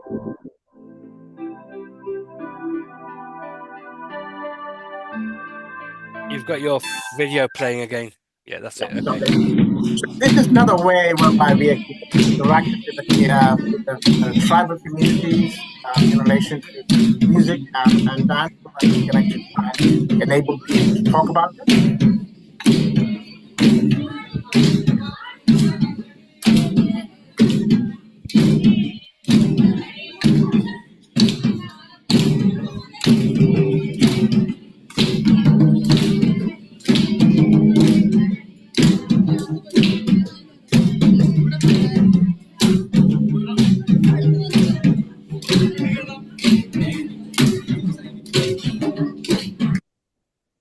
Okay, so from the kind of explanations of mental ill health, most people actually talked about the kind of biological context, the hereditary brain abnormalities, old age and pregnancy, and all those things were actually stated. And also the kind of psychological context in terms of death of a significant other or spousal abuse and abandonment and tension is actually a word people quite often mention, as opposed to stress. And also, there is the economic burden of overreaching the theme of rural states, really, in rural sites, and also the social context, social pressure, work issues, family atmosphere, and the Gulf migration are also major social factors here. And also the cultural context in terms of how ghosts and jinn possession and God's curse and black magic and all those things actually work. This is the kind of broader concept that people stated, both from the interviews and also in terms of the reaction, how we mobilize the community to talk more about what are the issues and how do they actually create that mental well-being and resilience.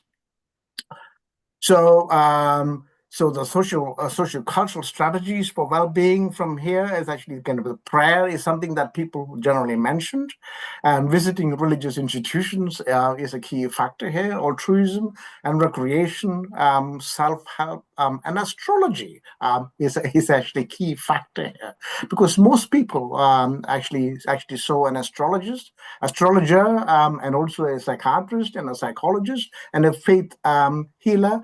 And also spoke to the kind of community groups as well. So you see a multiplicity of actually help-seeking models from this particular study. So we also developed something called the Mental Health Literacies Questionnaire, MHLQ, which is an adapted version from young people mental health literacies standardized within Portugal. And so we used that within the Indian context to widely understand our post-theater, post-engagement context about what people think about mental health and mental ill health. So from that, I think it is not rocket science, but I think it's in relation to the concept. Broadly, what people actually talked about, is what are mental health literacies? Because I think the Western way of actually looking at mental health, it's actually a mental health literacy. It's a singular concept, but we think it's actually a plural concept because there are literacies that people actually tend to do in relation to promoting that mental health and well-being. So, what is mental health? Because I think what is absent from the Western psychiatric models of mental health literacy is about what is mental health and well-being. They automatically go into what is mental ill health. And I think we need to talk about what is mental health and how do people construct that mental health and well-being in the first instance. And then we want to look at the mental ill health. And also there is the mental distress that is not actually disorder in itself, but I think those people actually might experience some of that. And I think how people actually try and find help-seeking models as a result of it. And what are the causes and triggers of mental distress and health disorders, and how can self-help approaches actually promote mental health well-being and resilience, and how can we best encourage help-seeking professional and lay support for mental health issues, and how can we best confront and address the mental health stigma among young people, and how does cultural heritage practices enable to empower us and create mental health and well-being and resilience. So it is the feminist dimension that we have actually added here as a result of this particular study. So, and I think one of the major factors that people have actually said is about faith and spirituality. And I think they said faith and spirituality actually provides meaning and a purpose and actually creating that well-being in many dimensions. They might all see psychiatrists, they must all see a psychologist, but I think it is the kind of that extra layer of comfort, extra layer of reassurance that people were actually seeking. So mental ill health can be perceived in various ways in relation to both religion and culture. We already know that, but I think it's taking into account and bringing that into the kind of intervention models and assessment models is a key. Culture have a huge influence on both the perceptions and the experience of mental illness as of patients and others. And the attribution of supernatural factors, yes, I think it might not be all superstition. I think there could be other ways in which people might be making meaning out of it. I think relying on the will of God there are different ways in which people might be finding reassurance here through prayer, traditional healing methods, and the issue of faith and coping are more complex. It is often a collective process involving relatives and carers, as well as local wise men and women. So, from a policy and a practice perspective, what we want to question is whether mental health literacy is a way forward here. Because what we think that one of the best ways to actually achieve this is to facilitate a dialogue between medical, psychotherapeutic, and spiritual approaches. I know some of those things are already happening, both especially within the Leicester context and also within the Indian context. It's been happening for a number of years. But I think it's how do we actually bring that knowledge to the forefront is that kind of question.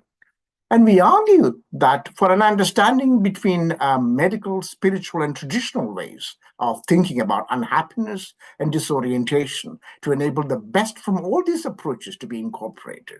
Because that is where we kind of have a kind of dichotomy here, the kind of a gap in relation to the Western psychiatric models and how that is not actually being looked upon from the broader holistic perspective that is culturally sensitive. So in the rush to actually modernize our mental health services, we would urge the policymakers and health leaders not to forget the resources, i.e. the human resources that people have, what people are actually using.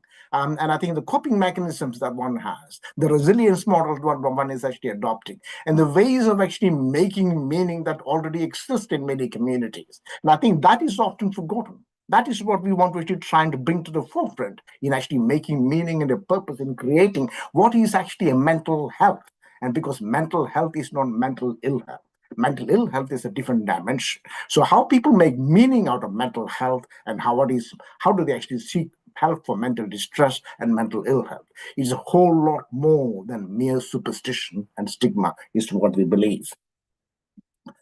And also, the kind of mental health literacy campaigns often assume that medical psychotherapeutic model of human distress or disorientation is superior than other forms of understanding. Mere superstition, stigma, they are all mistaken, really. By contrast, our own work in this particular work, and also in other work that we have actually done in India on resilience and other things, has suggested that traditional and spiritual beliefs give meaning and structure to the experience of mental ill health, provide structure to the day and a variety of activities which are meaningful to build social bonds with others.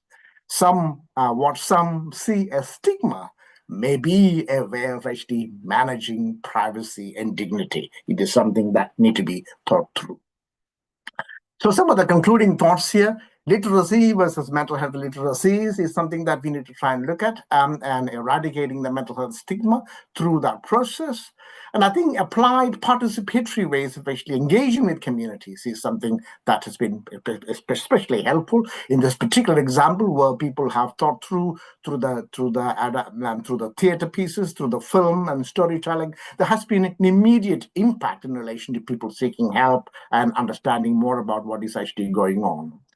And actually, respect, kindness, and compassion are key factors in relation to understanding those communities. Self-care and listening to yourself and reflection, and encouraging that fearful conversations around fearful mental health conversations, as we call it, can only happen through community mobilization. And mental health services in the Western way of actually looking at it, it is very much a deficit-based model. It is not actually looking at a strength-based model of individual. So I think it's about time that psychiatry actually moved towards a strength-based model of providing services, and where we actually accept culture and cultural heritage and attitudes, feelings and behavior in mental health. And also some of the creative approaches that people tend to actually use do provide those responses, those do provide that creation to knowledge. And there are solutions in relation to how we want to actually portray the community mobilization for better understanding of things. So how we have also scaled up this project. We have worked with other organizations, working with schools in Kerala on mental health championship in school programs, and also promoting mental health literacies in frontline public health workers with the Public Health Research Society of India, and also scoping of mental health literacies in community mental health services through the Foundation for Medical Research in Mumbai, based on the kind of community mental health and family care services in rural Satara. And also mental health and well-being of informal carers in urban and rural Delhi with the Public Health Resource Society of India. So the work kind of carries on as to how we actually incorporate that into the practices and policy-making processes. And there are a lot of resources that we have actually made through the theater pieces, and also about 12 to 14 films, and there are about 10 digital stories they're all available on the May Help India website. So namaste and thank you. Thank you. That was a wonderful presentation, Professor Raghu. Thank you. Great. Over to you, Kirit. Yes, again, thank you for the work you're doing in Kerala. Sounds very interesting, and obviously some of the other parts of India, which is it's great you're mobilizing communities, which is the theme of this year's mental health awareness. So excellent. And obviously we have got questions from various people in our room. So what we're going to do, if it's okay, are you okay to stay with us for a little while, Professor Raghu? Yeah, that's fine. Yeah. Okay, so we'll get Amritaji invite our next speaker, and then we'll have some questions later. Thank you. Yeah, okay. Yeah, definitely. Thank you, Professor Raghu. Please stay around as we move to India and welcome Dr. Ramajayam. Before we chit-chat with him, we would like to also share with our viewers our future episodes as well as events which are running at different partner channels on Facebook, YouTube, and here we go. So on the next Sunday, the 25th of May, 2025, we will be having a yoga and meditation episode for body, mind, and soul from 2 p.m. British Summer Time onwards. And then the next Sunday, as we all are celebrating and working on cancer care and awareness special episode on 1st of June, 2025, from 2 p.m. British Summer Time onwards. And we would also like to share, gladly being a part of Indian Knowledge System, our upcoming conference at IIT Mandi on Mind, Brain and Consciousness, which will be held from 4th to 7th of June 2025 at Indian Institute of Technology, Mandi, Himachal Pradesh, India. And I also gladly, warmly welcome all of you to be a part of this conference and witness where we do a lot of work, and we have Professor Ramajayam who can shed some light on that. And the conference will be on various themes. We'll be touching on different themes, and we expect guests as well as other dignitaries in the field of mental health and cognitive science, holistic healing, and many other platforms who will be addressing this conference and making it a memorable event.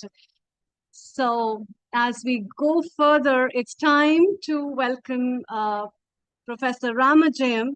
Dr. Ramajayam is a faculty at IKSHMA, Indian Knowledge System of Mental Health Applications at IIT Mandi, Himachal Pradesh. He's a graduate with doctorate in psychiatry and yoga, and also has been working at NIMHANS, National Institute of Mental Health and Neuroscience, and S. Vyasa University, Bangalore, who he has expertise in EEG, fMRI, transcranial magnetic stimulation, and he has designed various yoga modules for psychiatric patients at NIMHANS.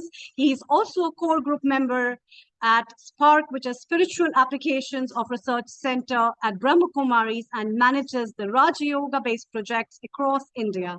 And he has been practicing Raja Yoga since 2004. He has his expertise in the field of neuroscience, psychiatry, and has published various articles in high-impact, peer-reviewed international journals. Most welcome. Thank you. Thank you for your kind introduction, and good evening and namaste for all the panelists there. So can you maximize your screen, please? Yeah. Thank you. Yes. Is it okay now? Yes, sir. Thank you. Yeah, thank you. So for the next 20 minutes, I'll be just sharing my experiences and whatever the learnings I've had till now on this topic, stress to strength and building mental resilience. So before I get into this topic, let me just give a context. Why did I choose this topic basically? So we all must be very much aware now. There is a lot of uncertainties everywhere, wherever you go, whatever the field you are in. And because of this, mental health related issues are growing like anything across the globe. And I would also like to say that it's almost like 1 in 20. For every 20%, you definitely come across one who is having clinical depression currently across the globe. But when you look at the resources that we have, especially human resources in terms of psychiatrists and professional services that are available, we do not have enough. And we have witnessed this especially during the COVID time. So though everything was happening just right in front of us, we could do nothing. We could just see only people dying in front of our own eyes. And this is just only a rehearsal, I would say. There is a lot more to come like that in the near future. And most likely, all of you who are sitting here would agree with what I'm actually trying to say. So in this context, on one hand, yes, definitely we need to get equipped with different kinds of high-end technologies in terms of treatment. There is no doubt about that. But on the other hand, just like the previous speaker was pointing out, it's right time for us to talk more about health rather than discussing in detail about ill health and disorders. We have actually enough to talk about disorders and disease, but almost we have nothing to talk about health in general or well-being particularly.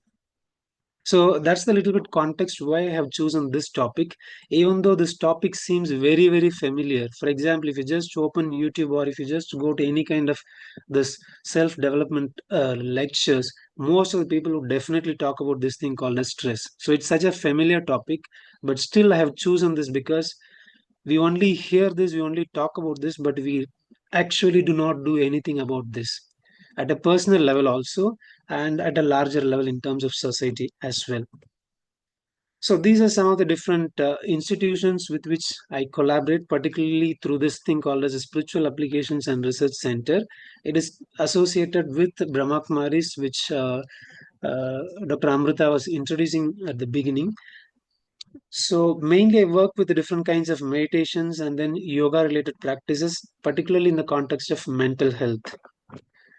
So, but I'm not going to talk much about technical things or more in terms of science, because I know the audience for whom we are giving this is more of general public. So I'm going to talk more in terms of plain terms, though it might have some kind of scientific background behind.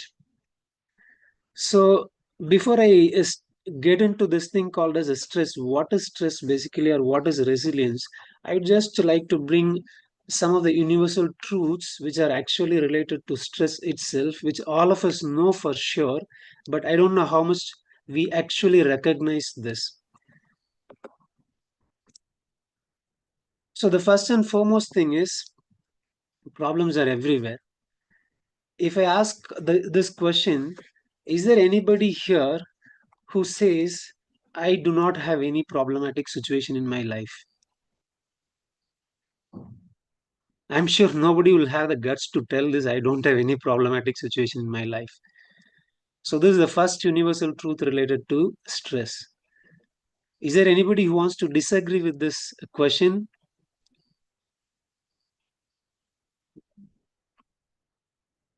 Is there anybody here who says that, no, I don't have any problematic situation at all? You're correct. Nobody can Okay. disagree. Yeah. So this is the first universal truth. The second important universal truth related to stress is problematic situations will keep increasing. Every day it keeps on increasing. Is there anybody who wants to disagree with this thing? I don't think anybody would disagree with this. The third universal truth is problematic situations, they keep coming in very, very new formats every day. It's not the same pattern that keeps repeating. So say, for example, the kind of problems that we face today in the name of digital technologies, we would have never imagined also. So such kind of things will keep coming, which is very, very going to be very, very fresh. And this is the third universal truth. What are the problems that we face or that we are going to face? They are going to be definitely new. They are not going to be some old fashioned what we have already seen. So these are the three universal truths which I would like to first of all make all of you recognize related to stress. One is problems are everywhere. Second is problems they increase. And third is problems are always new. Now, with this thing at the background, I would like to ask you this question. When you know all these three things are true and you agree with this, then what do you mean by I don't want stress?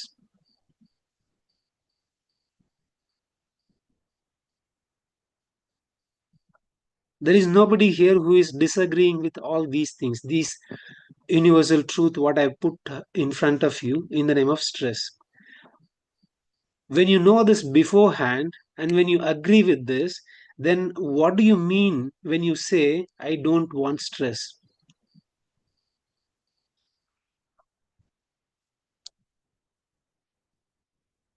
It would be more interesting if it is more interactive. I've got a question Yes. over here. I've got one small response. I've got a slightly altered vision. It is Yeah. not the problems which are everywhere. It is actually I'm the problem. And it's looking into oneself. That's possibly the cause of majority of the issue. Correct. Yeah. You have directly jumped into the solution. Yes, I do agree with what you say. True. So, keeping those universal truths at the background in the context, I would like to define stress as a pressure upon resilience. This is actually a borrowed concept from physics where they define force per unit area. So this can be actually tweaked for stress also, for defining stress in a more practical terms. So what we have seen in the previous slide, it's all about the numerator part. And as you rightly pointed out, the problem is actually not the problem itself. It's we who is facing the problem are the real problems. So in that context, all that we can do, if at all we want to work with stress, is don't touch this numerator part, because that is not at all in your hand and you cannot do anything, because situations will remain just like that only. That doesn't mean that you need to suffer. We have actually enormous amount of resources within us. What we can do with that, that is the only thing which we can do if at all we want to work with stress. And that is what is actually shown in the denominator part, which is actually resilience. So this is where the role of yoga, meditation, or what are the kinds of similar practices that comes in your mind. Everything plays a huge role in the name of well-being. And all the kinds of Western medicine related concepts, whatever we have, they do very, very little or almost nothing related to this denominator part. And in fact, it is very, very sad to say this. Even though we have been working for so many years, so many decades together, we are still struggling to define what is health, what is mental health. Why? Because it is easy to define disease because it is very florid and you can just count the symptoms and then you do some diagnostic test, then you arrive at the diagnosis. Whereas when it comes to normalcy, it is so varied and it is very, very difficult to define. And this is the problem with which Western medicine actually is finding very, very difficult to manage basically. And it's not actually difficult to manage, it is all about mindset. If you can just try to understand yourself from a different perspective, it's definitely possible to experience easily, even if we cannot define what is normal. And if we just bring that kind of mindset, only then this concept of resilience comes, and only then there is scope for us to think about and then work around this concept of resilience. And it is very nicely depicted here through these two images, what it means when we say resilience. So when we talk about stress as well as resilience, to me, it is actually just one and the same. They are not two different things, basically. I'll try to explain how it is actually one and the same. So here first, I'm just trying to show you what is this stress response. So stress response, as we all know, it is actually very important for our daily day-to-day life. Say, for example, if you're just walking along the road, all of a sudden a snake comes, you have to actually run away from there if you want to save yourself. And for that, you need to spend more energy. Your heart has to beat fast. You need more oxygen. You need more blood circulation. You need more energy. So it is an inbuilt mechanism. But the problem is, yes, you have crossed that stressful situation or that crisis. But after that, also, if you are still responding in the same manner, that is where the problem begins. It is just like, for example, you're just riding some vehicle. For some reason, you wanted to just speed up, so you just press the accelerator, but after that when you're trying to release the accelerator, you are not able to release. That is the most dangerous situation. So this is exactly what happens with our daily day-to-day life. Somebody just told something and it just got over in a minute or so, but you keep rewinding the same thing again and again for almost like your whole lifetime. And that is what is actually shown here as a prolonged response. And then it becomes a problematic stress, which we call as a chronic stress. So if you just overreact, that is also a problem. Or on the other hand, if you just try to run away or if you just try to freeze, that is also a problem. And this is what most of the times we actually do. So this is the part related to stress response. What about this resilience? As I was telling, it is actually just one and the same. They are not two different things. We can actually talk about resilience only in the context of stress. You cannot define what is day if you do not know what is night. It exactly is the same thing here also. When we say resilience, it means that at times of adversity, how do you respond? How do you spring back? How do you challenge them and then you recover?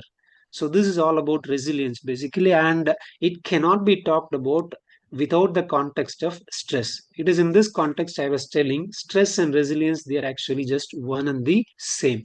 If you have good coping mechanism, if you have good coping skills and you come back to normalcy, then you are resilient.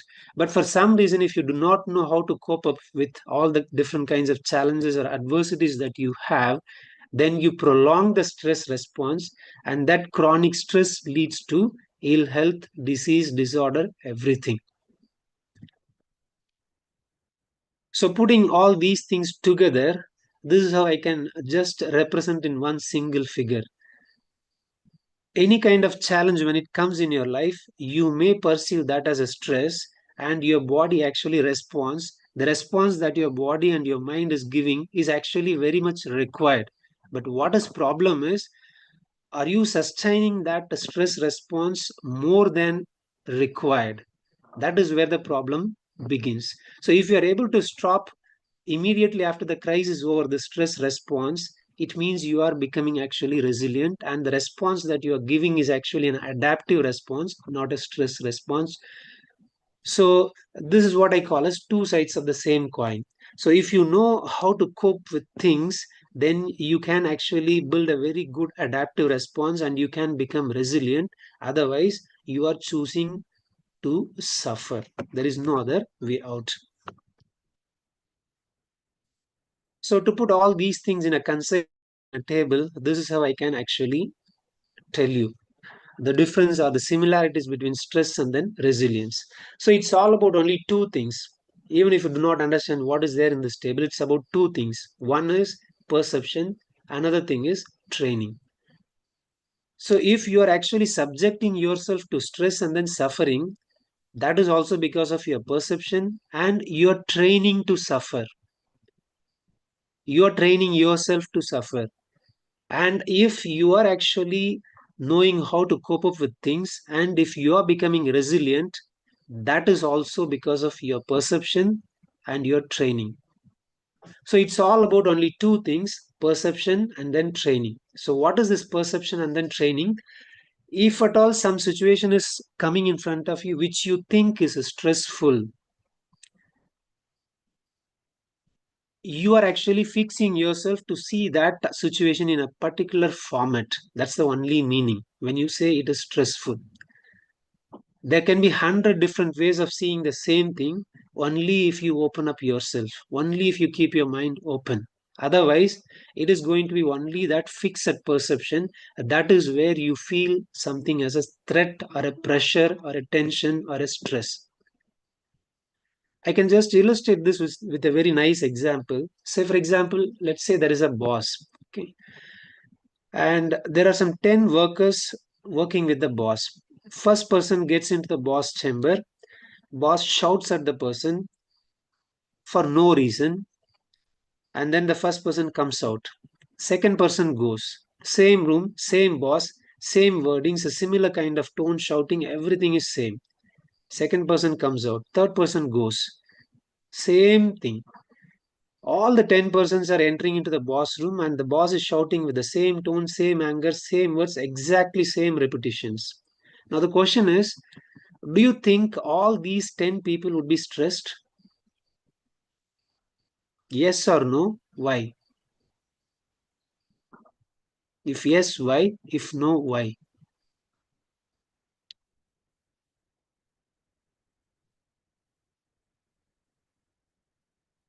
Yes, anybody? I've got one point to say there again. Yeah. I'm glad to see that you had been working with DRDO. One of the interesting Yeah. things that we knew in the army, that once you go inside the commanding officer's office, you'll be shouted at. So we were Yeah. quite pretty well trained in that. We could come out without any concern that we had gone there to be shouted at, and we came out hearing the shouts, but not to bother at all about it. It's again a question of training, and you know what exactly it means to be shouted at. Yeah. So when we say it's not definitely that all those people who are entering there are going to be stressed, it means one thing which is very, very clear. The clear message here is the thing what we are calling here as a stress tension is definitely not somewhere outside, whether it is boss or whether it is situation, whatever you want to call, whether it is climate change or whether it is COVID, it's not at all there outside. If we say no, no, it is there outside, then definitely all these 10 people who are entering inside should come out with the same response. And the response is stress, tension. And it never happens. I'm sure all of us would agree with this. So, this gives a very clear, strong message that stress is purely a perception. And if you want, you can see it differently. And it is definitely 200% your choice. So if you choose to perceive it in a different way, where there is no stress, only then comes the chance to train yourself to become resilient. And training, it's all just the question of time and commitment. And if you have these two things, definitely it is guaranteed you cannot suffer unless you choose to suffer. So the essence of this slide is it's all about only perception and then training. If you want to perceive stress, it's your choice. If you want to pursue, yes, there is some other alternative way to cope the same thing. Again, it's your choice. And based on the choice that you opt for yourself, you're going to train yourself either to suffer or to become resilient. So choose wisely. So that's about the talking part or the discussions which I want to bring in front of you all. Now, okay, let's little bit see about what to do with these stress or tension. What can we do about this? I just want to play one small video. It's just few seconds video. After that, let me ask you one question.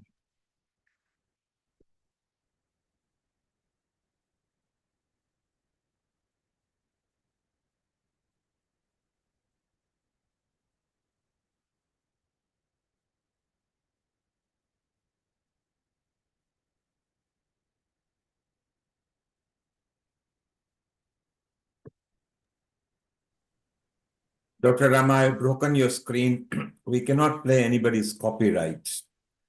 And that Okay. doesn't belong to us. In future, please be mindful. Hopefully, we don't get stuck. The moment it becomes 10 seconds, we cannot play anybody's copyright. But carry on, yes, it's beautiful. Yeah. And we can Yeah. chit chat with our doctors here and the audience. Yeah. So the question is, just a sec. Thank you, Dr. Ramajim. This was such a wonderful and a sweet, I would say, presentation.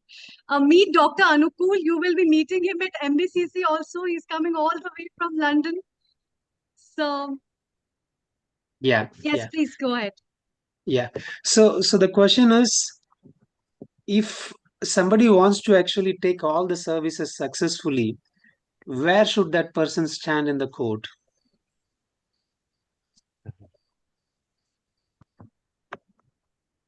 Near the net. Near the net. Okay. Any other reply? Yes.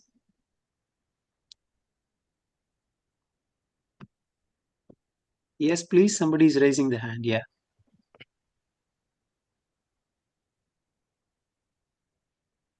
Lata. Come here. Hi. Lata ji. Hello, everyone.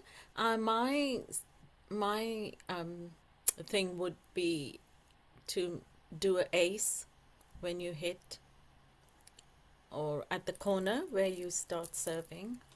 Okay. Fine. So I'm not going to answer for that. I'll come back to that answer later on. So to answer that, I'm just going to ask you one question. It's the simple question. I've already put it here. I'm just asking you, what is this? The image that is shown here, what is this? Microphone. Yeah. All of you agree with this answer? It's mic. Okay. So I'm going to ask you the same question once again. Suppose the audience here, they do not have this thing called as microphone in their vocabulary. I'm asking the same question. What is this? I'm just saying the word mic is definitely not the stuff which is actually in front of you. It's just a word which is representing. So if there is no such vocabulary called as mic, I'm asking you this question. What is this again?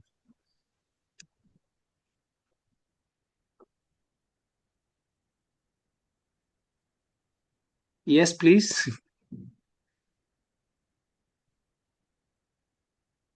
Is it a What trick is question? it? Yeah.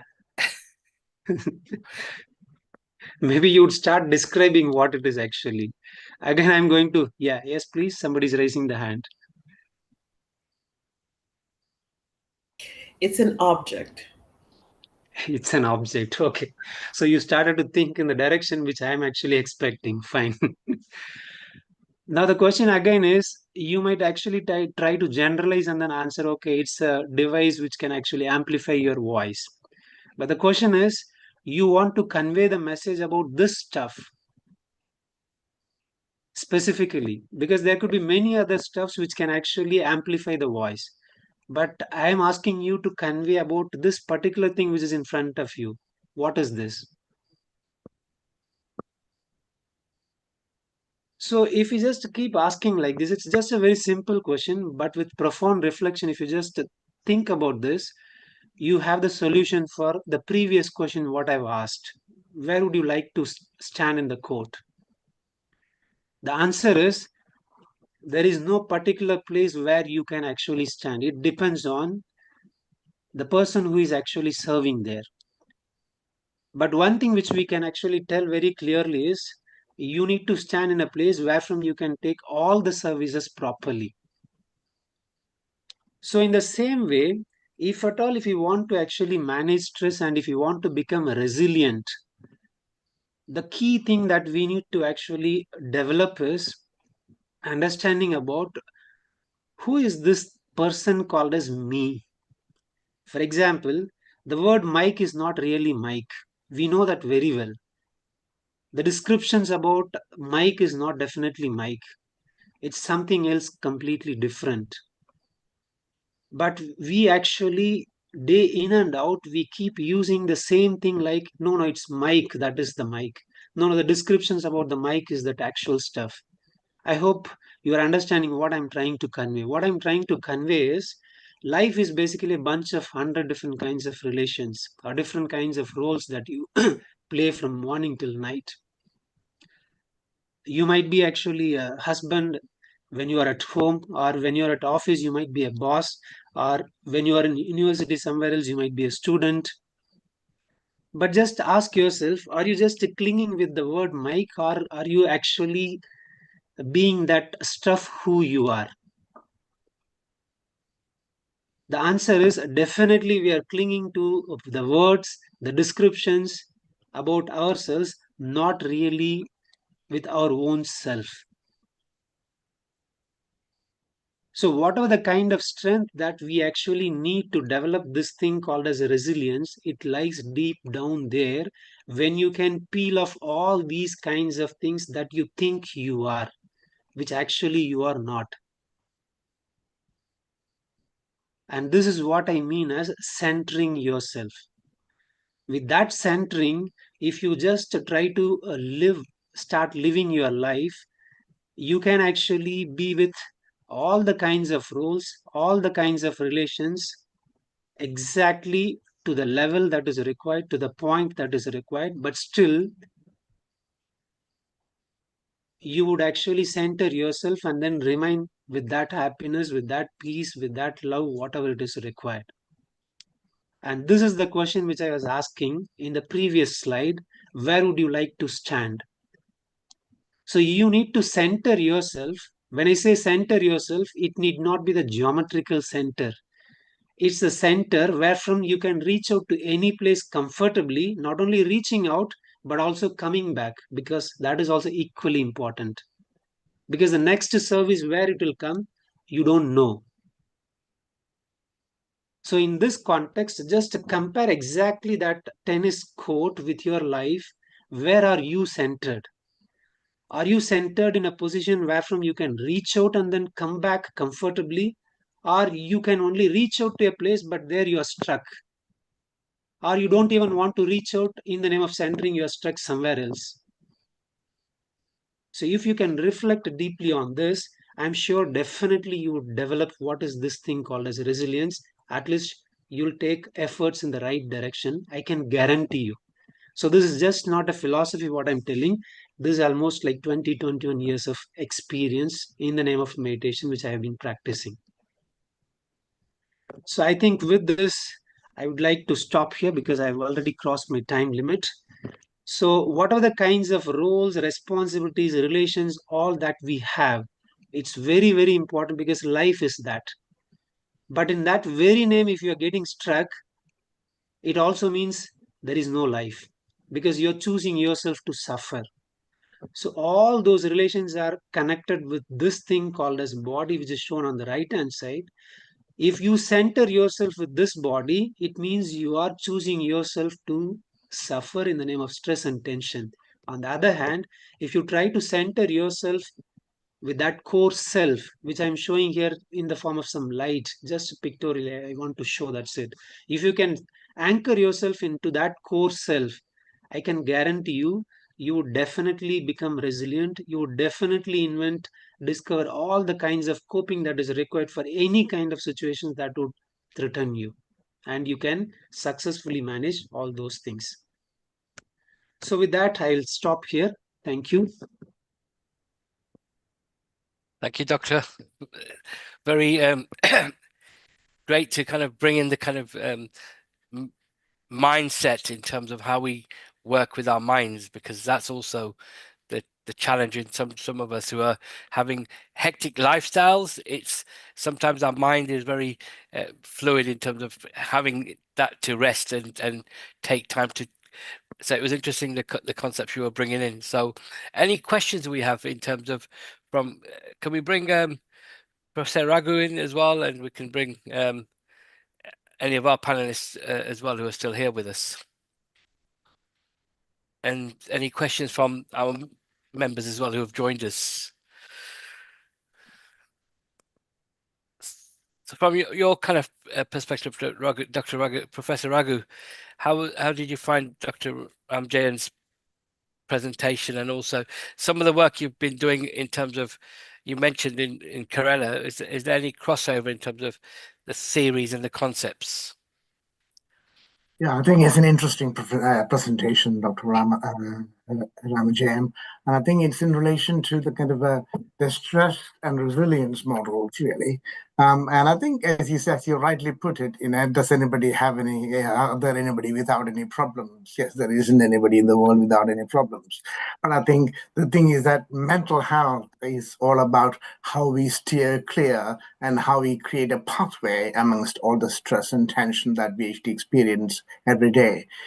Because there is, I think it is not like, I think people often sort of misinterpret the health dimension as a kind of a mobile phone. This is not an on and off button here. I think it is actually a constant button where you actually have to go through it, regardless of whatever, rich or poor or wherever you are. You have to actually go through it. That is what life is all about. That is what the Indian philosophy actually teaches in many ways, in the yoga, meditation, and those kind of contexts actually communicate the Indian psychology, as they call it. But I think but we never called it Indian psychology because we didn't. It's not because we didn't know that it was Indian psychology, because we didn't want to rebrand the Western psychology and the Indian psychology model, I think. Whereas I think it is more about ourselves. Because there is, I think, because there is old Indian philosophical statement that if you know yourself, you know everybody else. Because it is the same emotions that goes through everybody else. It is the same, context might be different, perspectives might be different, but it is the same emotion that goes through everybody else. But I think the interpretation of it is also quite crucial. So I think from that perspective, and I think the model is very attractive. It is highly philosophical, but I think, and again, the resilience. The thing is that many people are resilient, and I think the kind of looking at, I'm not politicizing it. People, the experience of the Gazan context at the moment.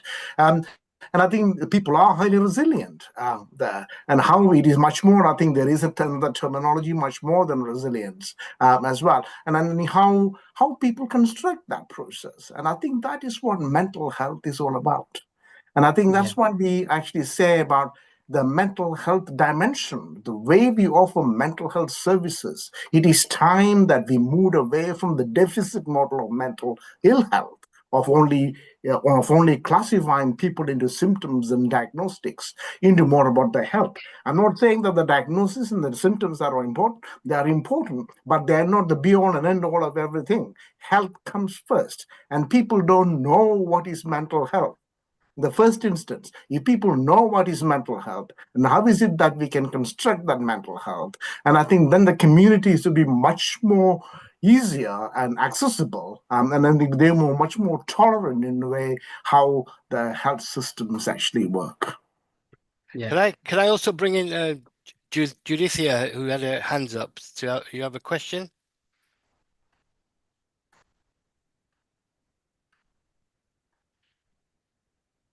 Any? She did have a question, but the video is not on, so we can't spotlight her. Okay. It's a good conversation. A note that I would like to bring over here, Kerry, So Dr. Rama, very good. Dr. Raghu, fantastic. Dr. Rama, it's very important, and to everybody listening, if you ever identify anybody who is either going through stress or depression, please listen to them. They are trying to reach out to you in a different format. They are not Yeah. wrong. They don't know how to, because they might be at a point of suicide. And if you give them a lecture, don't be stupid and don't be this and nothing is wrong with you, that is not the correct thing. Do listen to people. They might be at a point of breaking and is trying to reach out to you. Dr. Rama, your questions were correct. However, there were no correct answer depending what level of professor or who was down here. If you are playing tennis and Roscoe Tanner is serving to you, then you don't stay at the baseline. You have to stay 2 or 3 meters away because he was one of the fastest server. However, a very simple answer would be in a single squat, bank center gives you opportunity to reach maximum that you can. So yes, your point was correct where you were leading. It's wonderful that if we come with examples, then people can learn. So our people who are in social media, there is one question where Professor Raghu, you and Dr. Rama may be able to answer. How you as an individual know that you are at a breaking point? Dr. Raghu, Professor Raghu, you go first.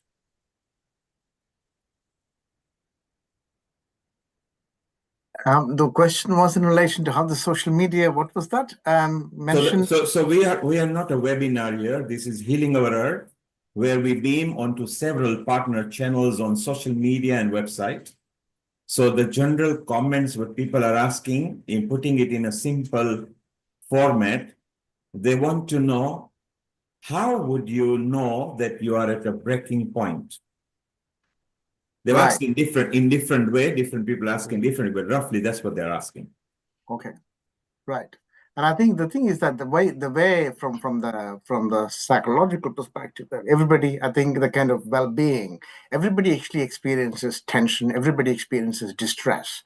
And I think it is when you don't understand that distress, it actually, for a prolonged period of time, that distress becomes an illness. So I think the distress mode is when we have to actually try and understand. I think that's where some of those kind of what Dr. Rama mentioned in relation to the yoga, meditation, and all those kind of self-help approaches, exercise, and all those things would actually help to construct and create that process. So it is important. I think the essence here is not, especially in the world today. There is ample note about young people who actually have about 3,000, 4,000 Facebook friends, but they're still feeling very lonely. The thing is that it is not externalizing. We have to look inside. The problem is actually if the distress is actually you, and how do I overcome that distress within myself? And I think it is you and you alone who can actually address that. These other people can point things at you, can provide the right kind of approach, right kind of support, right kind of advice, family, etc. But one has to work at it. So we are all responsible for creating our own health and well-being.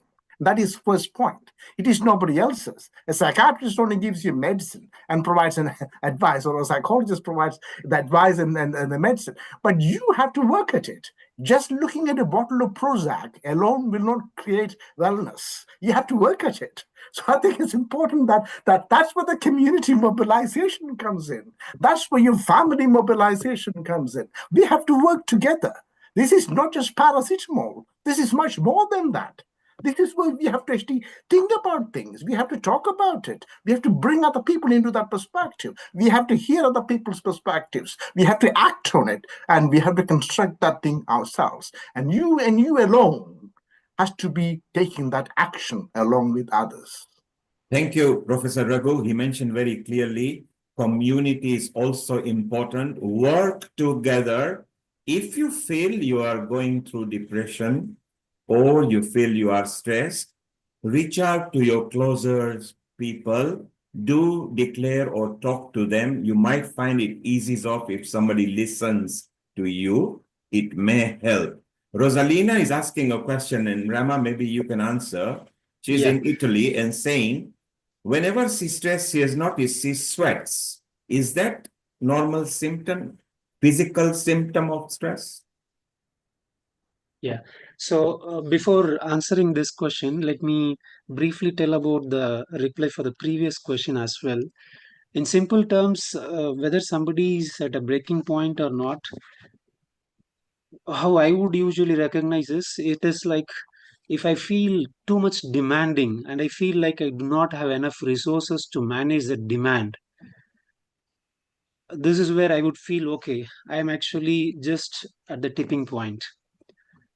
Again, it's not necessary that everyone should respond in the same format. Say, for example, the second question, one might be actually responding with sweating, other person might be not at all responding anything physically, but still they might be at the level of just committing suicide.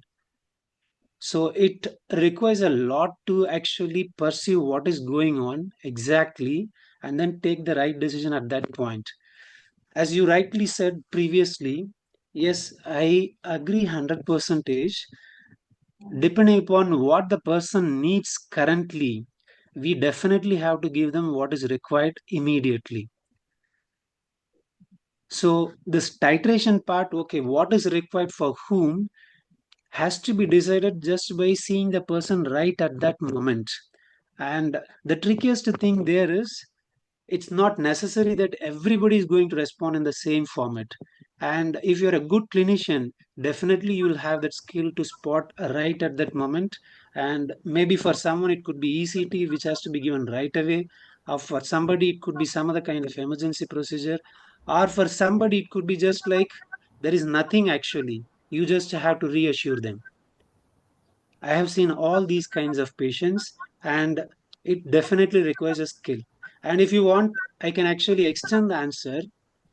The other kind of patients whom we see these days, I would say, like, it's not actually the problem of the patient, it is actually the problem of the physician, I would say. It's not to discourage anybody because everybody has their role and everybody has their own place. I'll give a clear cut example. Somebody comes and then they says, I had actually gone for, let us say, some 2 weeks or 3 weeks intense meditation practice. I don't want to name what kind of meditation. Okay, let's say the guy is actually in IT industry. And immediately after that, he comes and then gives the symptoms like, I'm not feeling as if I'm grounded. I'm hearing some voices. I feel like I'm actually suspecting people that they might be doing something against me. Now, right the moment when somebody listens to this kind of symptoms, who is very well deeply trained just to only in Western medicine, let's say psychiatry, first and foremost thing they would do is they would just start prescribing right away some medicines. What I would like to clear here is it's not actually necessary, especially for this scenario. Why? Because the problem the person is actually going through, you may actually define that something called as a spiritual psychosis. And the spiritual psychosis, what he or she is going through, doesn't require medicine. Still, you have some enough time window to just give them some other kind of intervention. And the intervention is all about making them understand you are actually living a kind of haphazard life, let us say, whatever the hectic life you have, and you think you are living actually that kind of life for, let's say, 20 years. And you think you can just calm down yourself by going into deep silence, no mobile, no phone, no talking, nothing, just intensively for 3 weeks. And this can create a lot of confusion, and the confusion is actually the psychosis. If you can just make that person understand this, what somebody might be going for, let us say, ECT or some other kind of antidepressants, whatever it is, or tranquilizers, can be very well avoided. So it is Thank in you, this Dr. context, Rama. it's not, yeah. Thank you, Dr. Rama. We've got to move on because we've got people and also the next person, Kirti, who will be talking. Kirti, can you make your video landscape, please? Like how everybody's is. So it will be nice. Judith, let's have your question and then we move over. Judith, your question in USA. Over. Yes, hi. Thank you so much. Everything was like really wonderful and clear and simple, I'm sure, for a lot of the audience. So here's the question. When you, in your mind, a lot of us, the reality is this: we are in our minds. We're not in the mind of the person that's next to us. We are in our minds, our own minds. So when we're going through stress, when someone is going through stress and the body's reacting and they don't understand exactly, your body's telling you you're stressed. Either you're breathing hard, or you're getting a headache, or whichever, or you feel like you're about to pass out because you're panicking, right?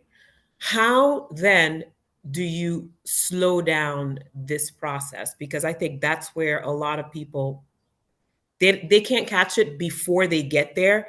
They only understand that they're under stress when they get there. Am I making sense?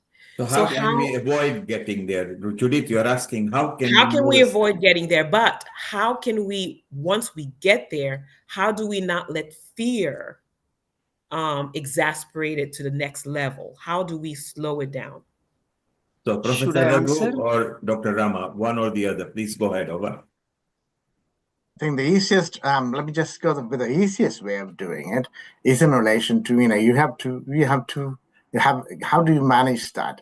First of all, I think in terms of having concentrating on your breathing, your understanding, slowing your breathing is actually the key in relation to how you might actually try and not react to that, and understanding that process a bit more. As to why, what is actually happening to me.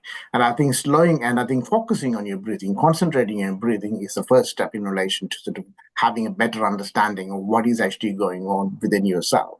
And I think that in turn would actually help you to cognitively restructure or rewire the process of thinking as to what I should react, or your panic situations, or your fear, or whatever. I think it naturally slows down that process and creates that inner understanding as to, I need to be calm here. And in relation to it, I mean, I do that every day. In academic circles, you have a lot of people like they challenge you and other things. So rather than overreacting to many of those situations, I feel quite anxious sometimes when those people ask those questions. So I think you naturally think, should I react to this or shall I not? Shall I wait for a while? And shall I just think about what I need to say here? So I think taking a step back sometimes is actually often most helpful in relation to understanding what is it that you're trying to react to. What is your position? The problem in the kind of the anxiety kind of context and the fearful context is that when one is not control of what is actually happening, one is not understanding what is actually happening inside you. And I think as a result of that process, you feel overreacting, and the anxiety and everything else, the physiological mechanisms and the psychological mechanisms interplay here is overtaking you in many ways in terms of not actually having an appropriate reaction. I think the simple answer to the question is that if you can focus on your breathing, if you can slow down your breathing as a first measure, that would be a first step in the right direction of understanding. Thank you, Professor Raghu. Very simple, as you said. See if you can breathe your way into it. Hydrate, meaning drink some water as well. Water is the first thing you hit at, because when you are not hydrated, your mind is not happy, things are not happy. Breathe, step away from the situation, and very important, the moment you condition your mind that you have a problem, you are in a problem. But if the problem is an opportunity to find a solution, then you are a powerful person and you will find things ease up. We need to move on. Judy, stay around. We'll come back to you. Rama, stay around if you can. We need to move to our next guest who has been waiting patiently for 20 minutes. We'll come back to all of you. Kirit, let's introduce Kirti, and if you can convince her to be landscape, please. I don't know whether she's getting our sound or not. Over to you, Kirit. Okay, thank you. Guest stay around. This is the next speaker who's coming from Mumbai as well. And again, it's this Kizajia Mera who I've met and doing some fantastic work. If you can change your phone to landscape, that would help, because then we'll see you clearly. But while you're doing that, Kizajia has been a social worker for 29 years. She's founded an organization called the Ish Foundation. She spent over 30, she works with 30 plus NGOs over Maharashtra, and got accolades in terms of recognition from the Mumbai police as well for the work she's been doing. She's very busy today because she's actually campaigning as well, so that's why we're privileged to have you here. And without further ado, just tell us more about the work you've been doing. Particularly, you've been doing a lot of work around empowering women and the community campaigning as well, but most importantly, the work you've seen through the women around their mental health challenges that you've come across. Is she hearing us? I don't think she is hearing us, Kirit. Can you hear us? या नमस्कार जी। नमस्ते नमस्ते।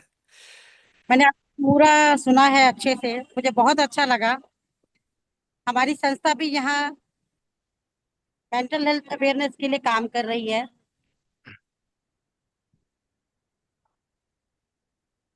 उसमें हम उनके साथ जो share करते हैं ज्यादा बातें, हम उनको बोलते हैं कि उनकी सोच जो है वो पॉजिटिव होनी चाहिए, वो अपने कॉन्फिडेंस उनके अंदर होना चाहिए और पॉजिटिव एटीट्यूड उनको रखना चाहिए। क्योंकि कई बार हम दवाइयों से जल्दी ठीक नहीं होते, अगर हम किसी को मॉरल सपोर्ट देते हैं तो हमें अच्छा ट्रीटमेंट मिलता है। अगर हमारी फैमिली हमारे साथ होती है, हमारा समाज हमें साथ देता है, तो हम जल्दी ठीक हो सकते हैं इन सब चीजों से। सॉरी, आज मेरे पास टाइम नहीं है क्योंकि मैं यहाँ हंगर स्ट्राइक के लिए बैठी हूँ इंडिया में, क्योंकि हमारा जो एरिया है वो नो लिकर जोन डिक्लेयर करने के लिए हम गवर्नमेंट से डिमांड कर रहे हैं। तो मैं आपसे इजाजत चाहती हूँ। Thank you. Okay, thank you. Dhanyawad, Kirti ji, and we'll touch back with you again. So, Kirt, she's on a hunger strike over there where she's not able to communicate. Let's move on to Anupul and Judith and Professor Raghu. Let's chit chat because what a wonderful subject we have chosen today: mental health awareness, how we can help people, how we can bring a bit of stress-free life in people's life. So breathing is very good. If you are suffocating, you are stressing. Anukul, you had a point, and we'll go to Judith because she wanted to make a point. Yes, absolutely. Thank you very much. Thank you very much. Now, this is something about, I just wanted to talk to Dr. Raghavan, and that is about the comments that he had made about the system within the Kerala and other places as well. And it's absolutely fantastic because they're very consistent with what I was expecting over time. In reality, when you said when it comes to what you call literacy, it's very important to note that it was sometime around 1815 or 1820.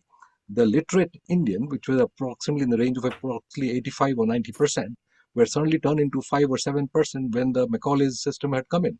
So literacy fundamentally means that how well you are bound to a normal cultural and social system of language. But once they introduced English as a system of saying that this is what literacy means, ultimately the 85 literate people, 85% became 5 or 10%.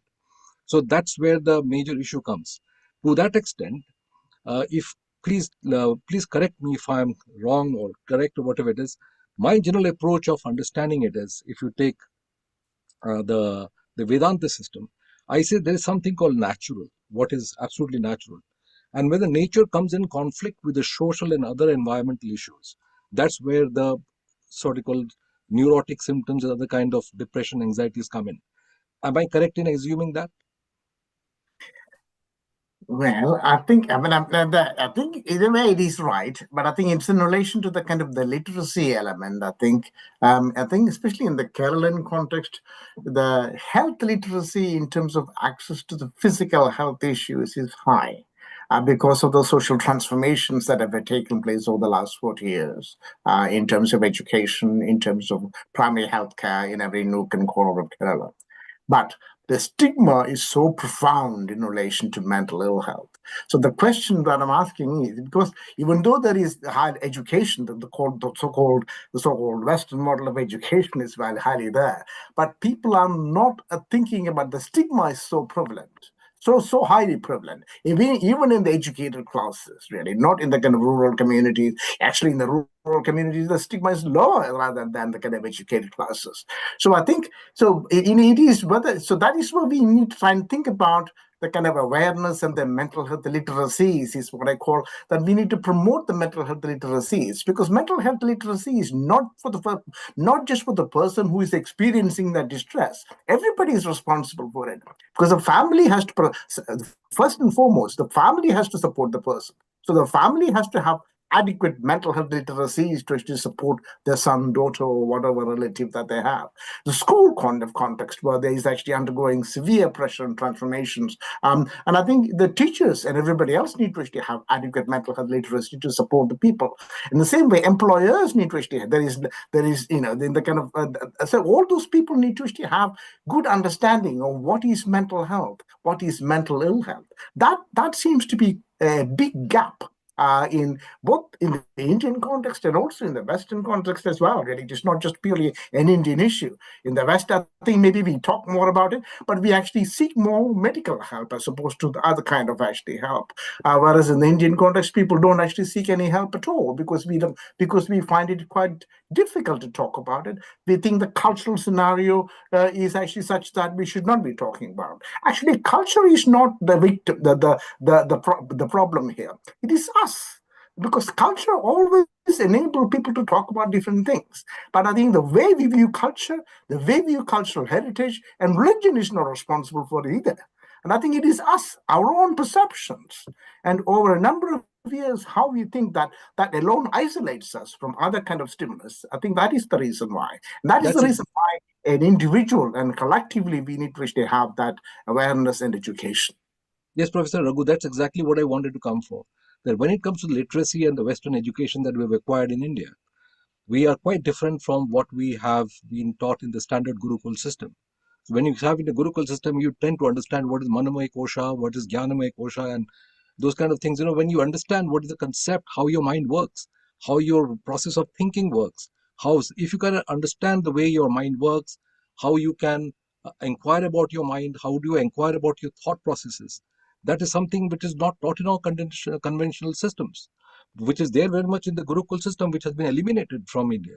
And that's one of the reasons that I'm very strongly in favor of getting to the Gurukul system, because you literally are looking into your own self and then trying to figure out how those thoughts are coming into your mind and why you're getting upset or not upset. That's number one. Number two is the concept of breathing that you said. I was quite surprised to know that in Gurukul system, in the first 3 years or first 2 years of Gurukul education, the first thing that you're taught is how to control your breathing, because your breath is life.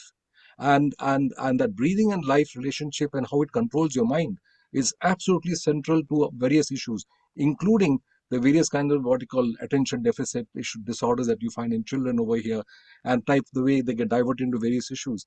It is something that has to be looked into very seriously, because I think the Ayurvedic systems and our conventional Indian systems have got huge amount of role to play in developing resilience. And another issue that I wanted to talk to Dr. Ramanujan was in the army with the DRDO. You're working with them. We used to have something called battle inoculation. We used to, in our medical battalion, we used to have that. And every once a month or every 2 months, we used to have 7 days of continuous putting the person under enormous amount of stress and no sleeping for about 7 days at a stretch. And it is at that time the seniors would make a judgment whether we as an officer are good enough to take decisions correctly and appropriately, because after all, you've got 600 or 800 or 1,000 people behind you whose life depends on you. But after 8 days of not sleeping at all and taking tough decisions and in a very crucial decisions, how you can train yourself. If you're not able to withstand that stress, you're not fit enough to get to the next rank, as plain as that. So that type of what you call battle inoculation is central to training process. And that happens even to as surgeons. You have to go through the training process repeatedly to see how best you can handle those tough situations, failing which you don't go to get your practice otherwise. Thank you, so that's the way I was Surgeon. thinking of. Thank you, Surgeon Goswami. He's a very eminent surgeon, and Dr. Ramajayam, you are going to see him in the MBCC conference very soon coming, which at this point, before you comment, I want to bring that up because it's something quite important for those viewers who are listening over here. Something exciting happening at IIT Mandi, where we are proud to say our Dr. Amrita Sharma is there too. And this is taking place in Himachal Pradesh between 4th and 7th of June. 3-4 people from Healing Our Earth will be there. And it's organized by the Indian Knowledge System and Mental Health Applications, IKSMHA, quite well-known center, and IIT Mandi. I love the themes over here because they are so varied. Science of consciousness, Indian philosophy, neuroscience, theories and perception, quantum perception, cognitive psychology, cognitive biomarkers, science of intelligence, sleep and dream, wearable devices. So they are quite modern, Ayurveda and mental health. And this is the one I love, Indian performing arts, because we're always performing daily in our life, music and musopathy. So many themes over here. So it's such a wonderful, and it's a perfect time to give this a plug because this week is Mental Health Awareness Week. So Dr. Amrita and Dr. Ramajayan and Anukul Goswami, shortly, in a couple of weeks' time, you'll all be together. It's very exciting. So Dr. Ramajayan, are you looking forward to that conference, which is going to bring so many tips to human communities? Yeah, very much. Yeah. And Dr. Raghu said that it's the power of the community, which is the theme for this year's mental health awareness, because they particularly identified we need to celebrate the power and importance of community. And community are essence. The South Asian community normally is a close-knit family where you are actually involved with a lot of people. It's a bit changing now with Western influence. And once you can open up to the people, either in the family or within your own community, without being judged. So don't judge the people who come to you. First, listen to them. You can very simply ask maybe simple questions, which are so easy that you don't actually judge them. You can be simple. How have you been?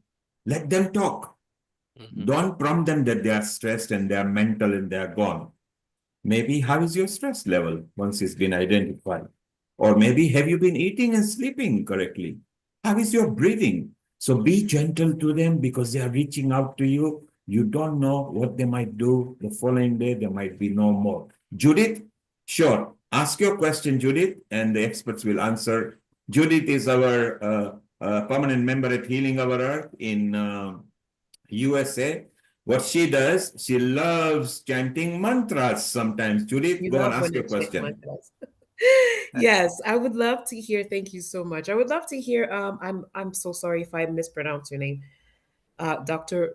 Ramajaya. Yeah, Ramajayam. Ramajayam's Yeah. answer to my previous question, but there's something else. I started studying with Ravi Sri Shankar, and I started with the whole meditation and breathing and everything, and all hell broke loose because I had to literally. It was like I was detoxing, right? So now that I'm better at it, it's been over close to 8 years now. What I start seeing happening is the stress that my body picked up from childhood. I'm starting to notice it at certain time where I notice that my body starts to tense up. And I realized it was a time that either I was getting yelled at or I was stressing because of some crazy stories that were being told. And I would just say, wait, I know I'm not stressing. Why is my body reacting this way? So there are different types of stress, right? There's the mental, spiritual, and now the physical that I'm dealing with, where I need to detox from that particular to let my body know you're safe. So can we talk a little bit about that particular aspect, because there are different stages of stress that we deal with as human beings, and I think a lot of us don't understand that because we may be dealing with issues from our past or things that we picked up, like our bodies picked up, and um, it's making what we're dealing with right now a bit impossible because we can't differentiate between the different types of. Yeah. So we can actually should I go? Somebody It's has raised okay, their Dr. hand. Lakshmi. Dr. Lakshmi Yeah. Vyas will have a comment in a while, but Dr. Rama, go ahead. Yeah. We can actually hide things in our mind, but we cannot hide things in our body. It has to definitely come out. So the first and foremost thing that we need to look for is there anything which is explicitly coming out through the body? Say, for example, sweating or whatever the kinds of reactions that some of you were already discussing. So if something is being expressed at the level of body itself, we need to think some kind of physical intervention itself. Physical intervention, I mean, I may not even go for, let's say, breathing. Breathing, I will keep it actually as a next option. I'll give an example. I was actually managing a patient with a panic disorder. Before even I tell her something about breathing, already she will be in cardiology emergency department. So actually, I don't have any time to even talk about breathing because she's already somewhere else. So first thing is we need to clearly understand how strong it is, especially things that they have been exposed to in their childhood days. The problem with that is they cannot consciously recognize that it is a problem because they have accumulated those things when they were not able to think independently. You can sort out things and then solve easier those that you have acquired when you have started to think independently. So in that context, whatever you have gathered in your childhood days, it will just hit you like anything, but you will not recognize that it is a problem from inside. And these are the things that would come out physically in a very strong manner. And for these kinds of patients, the first and foremost thing is we need to keep aside all the kinds of philosophies, whatever we have. We need to just give them the comfort first. The first and foremost thing that we need to give them is comfort and confidence. And in that context, the comfort and confidence, especially if it is like panic disorder, a panic attack, nothing works except benzodiazepine. It is just as simple as this. But if you're able to gain their confidence, say for example, this is how I started with. Initially, I started negotiating, but they were actually not willing to work on those lines. Second time, when they again developed this, before even I contacted them, already they were in emergency department, and then the husband was actually calling me. All that I had to tell them was, you don't worry, there is nothing to do with cardiology, but it is essential that you need to go through that investigation. And that is just for reassurance because they had already gone to some 4 or 5 cardiologists and this is the 5th time. So once you actually give them the reassurance, after that actually they come in touch with you. And from here onwards, I will keep the tranquilizer aside. It can be still used, but now my first priority would be actually breathing. And as they start working on breathing slowly and slowly, then comes the last part, that is dealing directly with their mind, the spiritual part. And it requires actually a lot more courage to see things face to face. And in fact, you might be actually getting confused if I say, what is the final ultimate goal of yoga? The final ultimate goal of yoga is to just break the walls between conscious, subconscious, and unconscious. Maybe it might look very new for you, maybe confusing definition, but this is the reality. And this is why we feel very tough to actually face the problem as it is. And that is the final resort. But if you really want to guide them, you need to just make them completely comfortable to bring to that level. After that, only you can actually guide them. I hope I have actually touched all the 3 levels, but in the reverse order. So Thank you. definitely, Thank you, Dr. Yeah. Thank you, Dr. Rama. Let's take a comment from Dr. Lakshmi Vyas. Then we are going to welcome our senior host from Colorado in America, and we'll still continue the chit chat. Dr. Lakshmi Vyas, Global Namaste, and welcome to you. Global Namaste to all of you. Very nice hearing everyone. Every one of you had your own opinion. I will tell something about what my experience was as a principal of a college and managing thousands of students within the college. So we had a counseling section. So qualified counselors were there. They used to come twice a week to the college, and they would any student who had any problem or anything could go and talk to them. Usually the staff room was given to the counselors, and quite a few students used to hesitate to come in the beginning, but when the other students used to convey, oh, this lady does a good job, I'm very happy with her, so more and more students come. So over the years, so many years, the counselors are fixed in the college, and they used to come and talk to the students, and they somehow or the other, they used to get an immense relief. So over the years, they really develop into normal people, and this is what I have experienced. It takes about some of them improve within 6 months, some of them take 2 years, some of them even take 4 years. 4 years is the period the students stay in the college. So all the 4 years they are in the college, and by the end of the thing, even they come back and talk to the counselors. So a rapport is also built between the counselor and the student, and all these characteristics help the students to really win over the situation. Thank you. You, Dr. Lakshmi Vyas, and of course, you've been not just a principal over there. Subsequently, lately, you are the president of the Hindi Forum of Europe.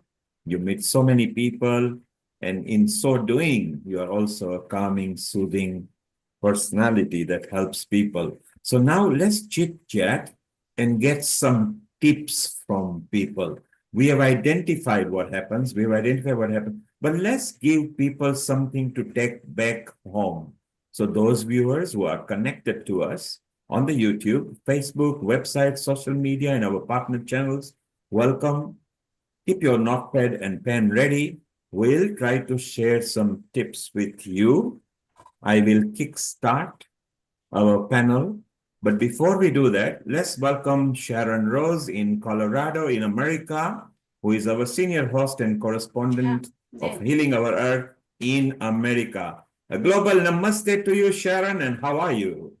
A global namaste, Neil, and everyone. I'm good. I want to comment on what Judith had to say. Go ahead, make your comment, and then we come back to the tips. This is an area, the relationship between the thoughts, the emotions, and the physical body is an area I've been researching for many, many years, starting probably with my master's thesis many years ago.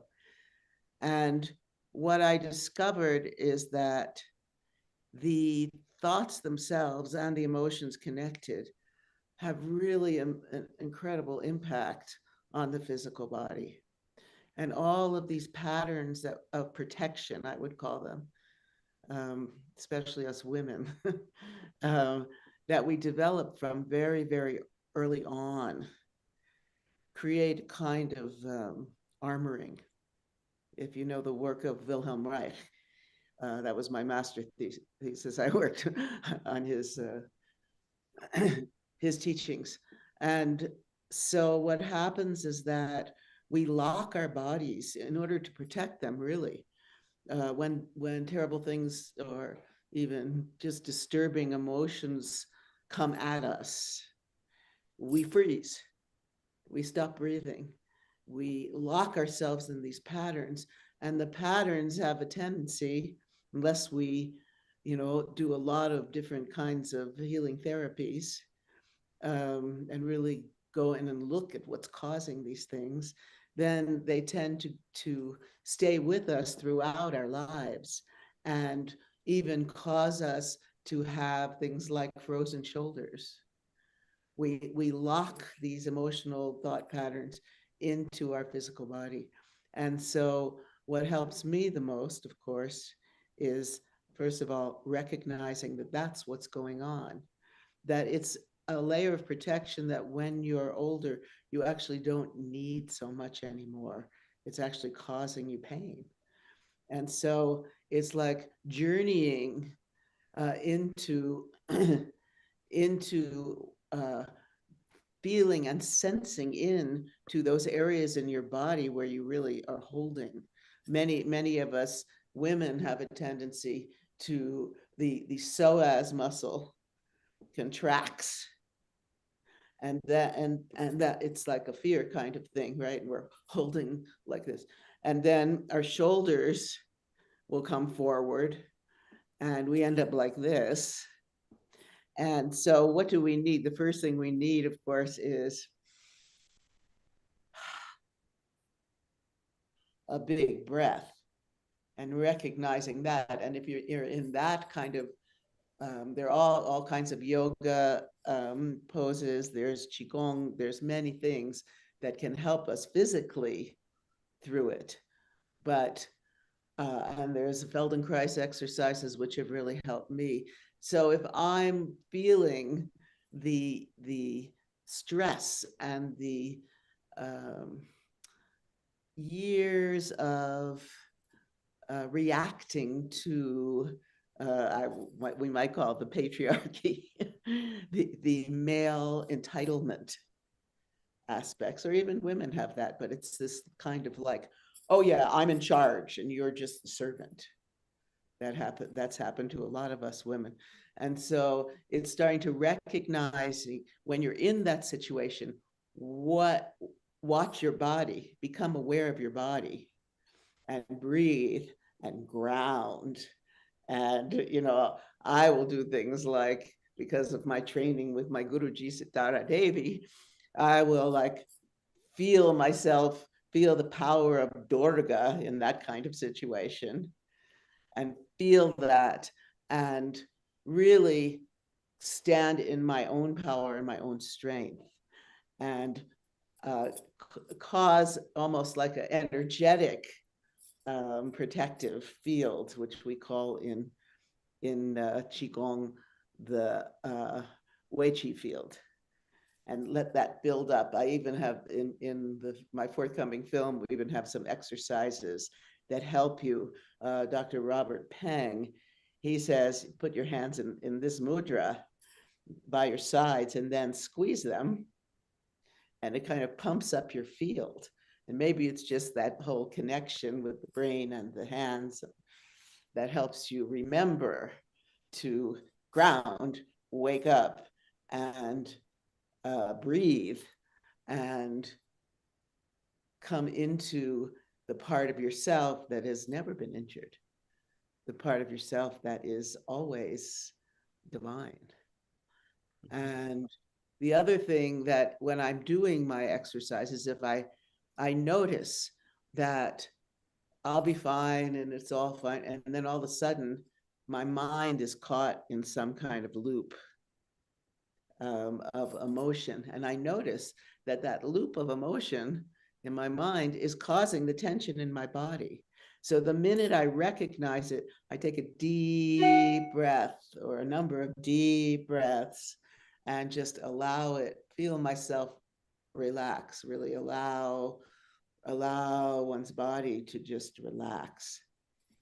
So those are some thoughts for you, Judith. Thank you. Thank you, Sharon. And one of the anti-stress buster for Sharon is her dancing. She releases any of her stress or any matters that bugs her through dancing. Sharon, I'm going to come back to you in a while, and then we will discuss further. And in about 10-15 minutes time, we're going to hit back to America with Eleni Anna Sofia, who is one of our guest contributor. We'll be bringing her. What I would like to do now, just everybody gets 1 minute in quick, sharp 1 minute burst. If you can give 3 to 4 tips for people, either as an expert to deal with others or others to ask for the experts. I'm going to start off and give my examples to you so you can see. So one of the things is when you talk to the people, avoid interrupting them. Don't rush them.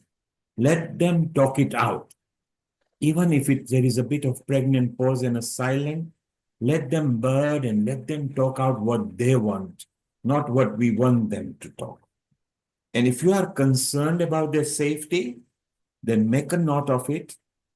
Give them contacts of the right relevant authorities within the region. If they are in UK, then it's different. If they are in India, it's different. If it's in America, it's different.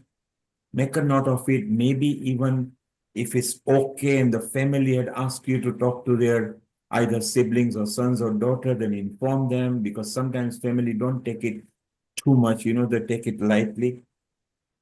And maybe also offer practical support. So those are like simple tips. Let's go and we'll go around and take some tips from people that can help either to talk to the people who might be suicidal or mentally depressed or stressed, or an expert, what they can give comments to. Let's go to our producer for today's episode, Kirit Mistry, there in Midlands. Now, one of the things he does, he runs SAHA organization, South Asian Health Action. He's a founder of it. And they do so many outreach on many health matters. It is not just depression or mental stress. It could be kidney, heart, diabetes, many things. So they help in that way. Kirit, your tips and your comment over the minute before we move to Dr. Rama in India. Okay, so thank you, and for all our presenters today. I think the key tips is, we need to keep our conversation. We have to talk about mental health in our households, with our communities, our friends. If we don't talk about it, then people will keep it inside, and then there's no solution. Secondly, we heard some fantastic research that we need to get involved with. So that's the key. Our communities don't get involved in clinical trials or research, so our future generations will not benefit. So this is the research that Guru Krishna is going to be doing here in the UK is very much about perinatal mental health, and we need to ensure South Asian women get involved. And finally, it's excellent to see that Healing Our Earth are bringing all these experts, and this is where our turning point is. We can reach out to a number of our experts to find the solutions, to find the lifestyle changes that we need to be able to then help our family and friends. So I'll leave it there. Thank you, Kirit, and thank you very much. You are a regular producer of the health episodes at Healing Our Earth with your colleague, Dr. Amrita Sharma. Between you two, you co-produce wonderful outreaches, including our Sharon, who brings the American leg over there. And as you say, Kirit, community is very important. And this year's theme was celebrate the power and importance of the community. Let's go to Dr. Ramajayam, who is in India. Your best tips that you can give to people that can identify or help them to maybe ease their stress or mental stress. Over to you, Dr. Ramajayam. Yeah. So the first and foremost thing is talk and listen. So if you are in trouble, please talk. If somebody whom you know they are in trouble, please listen. These two things actually is like almost 50% of the solution. Getting them to talk itself takes a lot of time for you, a lot of understanding for you. So that's the first thing. The second important thing is when you are consulting somebody who is a Western medicine expert, especially in the current scenario, make sure that they give enough time to listen to you, particularly in psychiatry. Because psychiatry still they don't rely on any kind of diagnostic test. This is the only field which rely till now only on symptoms. Unlike other experts who just take few minutes to look into the test and then give some diagnosis, in psychiatry, if you are getting some consultant who also likes to do like that in just 10-15 minutes, then they are actually not for you. And when you're trying to contact people who are in the complementary medicine side, experts like yoga, meditation, again make sure that you are not getting trapped into any kind of cult. Do they have any kind of scientific backup for whatever the cultural practices they are prescribing to you. The third most important thing is, again, it's connected to society and then stigma or community kind of thing. Never get stuck with this question: what if the neighbor or my friend or my family people, somebody knows I'm taking some kind of mental health related medicines, or I'm consulting some counselor or psychiatrist? Because we proudly say that I'm actually taking insulin, I'm taking medicine for diabetes, for hypertension, and that too, we are actually willing to take that even for lifelong. But when it comes to mental health, we are so rigid, we are still stuck with stigma. So if you can come out of this question, what he or she might think that I am having some mental health related issues if they get to know, or I'm taking some kind of psychiatric medicines. Kindly get rid of this question. This will actually solve almost 90% of the stigma related problems, because you cannot change the society, but at least you can change yourself. So these are the 3 points, tips which I would like to give for the audience. Thank you, Dr. Rama. So he said very simply, if you feel you are stressed or you feel you are depressed, then talk to somebody. And at the other end, if you are the listener, patiently listen to them, don't judge, and don't rush them. Give them time to talk it over. It will help. Sometimes just talking to people helps. And you may not even get there. Just by talking, you might relieve your stress or your what you feel might be mental depression. Let's ask our surgeon Anukul Goswami from his way. What are your tips, Anukul, that may help people who might be facing depression or stress or equivalent? Well, in my general understanding, thank you. My general understanding is the idea of stress is very, very widespread. It is not as little as people might think. It is actually prevalent very widely amongst many people. It's a question of how they manifest it and how they can, what they call, face it. My general way of understanding it is, first of all, the person can say that I'm undergoing stress, but many of them say that they are pretty tough. They don't want to say that, but usually their relatives and their friends can come and say that his behavior has become abnormal. He's not his own self. He's too much focused into something else, or tends to divert, or not completing his work, or something like that. A small child or an adolescent child will say he'll not want to go and study. He's trying to do something because he doesn't want to get into that kind of stressful situation. In reality, I tend to listen to the person who has got the problem, but I tend to talk much more to the various people who are him or her, to figure out what exactly is going on and what behavioral changes are happening. So I think we have to listen to everybody and not to make any judgment about anyone. Listen to it, understand it, and then figure out what exactly not needs to be done. Because psychological factors is not only biological, but it's also social and psychological and social and community-based issues. You got to address various things together. You also have to see whether what type of community they come from, what is the religious background, what is their thought processes, how much of there are many things actually involved in the process. So when it comes to my own clinical experience, just sit and talk to them as long as I can, and if possible, at the end of the clinical day, I say, do one thing. Once my clinic is over and I'm not under any pressure about finishing my going to the next patient, just come at the end of the day and we'll sit and talk it out. And that's what I tend to do for most of them. And then I get much better information, not exactly about in terms of treating, but at least to understand what situation is. Then I take advantage. Then I take what they call assistance of the social services, psychologists, psychiatrists, everybody who I can. But let me tell it like this: it's not easy to get the support of the psychiatrists or psychologists. They are very rare, very difficult to get their time, and very often in the NHS, patients are put on a conveyor belt and sort of get over with the clinics fast. That's not a good way of treating patients. Thank you, Surgeon Goswami, who is in United Kingdom. So he was talking about the UK style, what may be available. One of the point, and he reiterated what Dr. Ramajayam said, that if you visit an expert in mental health or a psychiatrist, and if he gives you a solution in 15 minutes, chances are they have not understood you, because it's not simple just like other diseases or ailments. This takes longer time to understand why you have reached to the state that you have reached. So be patient, talk it out. If you are a listener, listen very well. Again, don't judge people. So we are all going in a similar direction.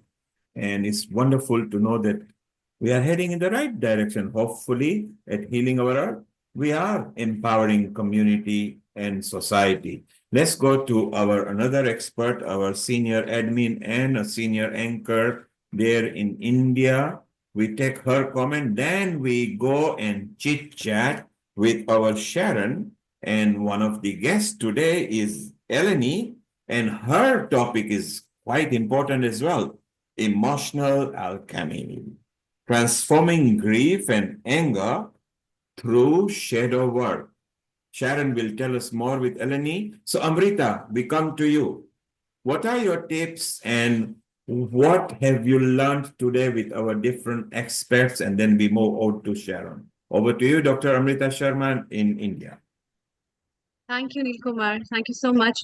It's very interesting to know about different facts of life and how we behave in life. And I think with the growing AI, the friends have turned from the physical relationship to virtual relationship, where the virtual reality has become the real reality of life. And then lot has been already said about the personal grooming, understanding, as well as I would also say and add upon with all that what Dr. Ramajam had said, and Dr. Raghu and Dr. Anupul had been talking about.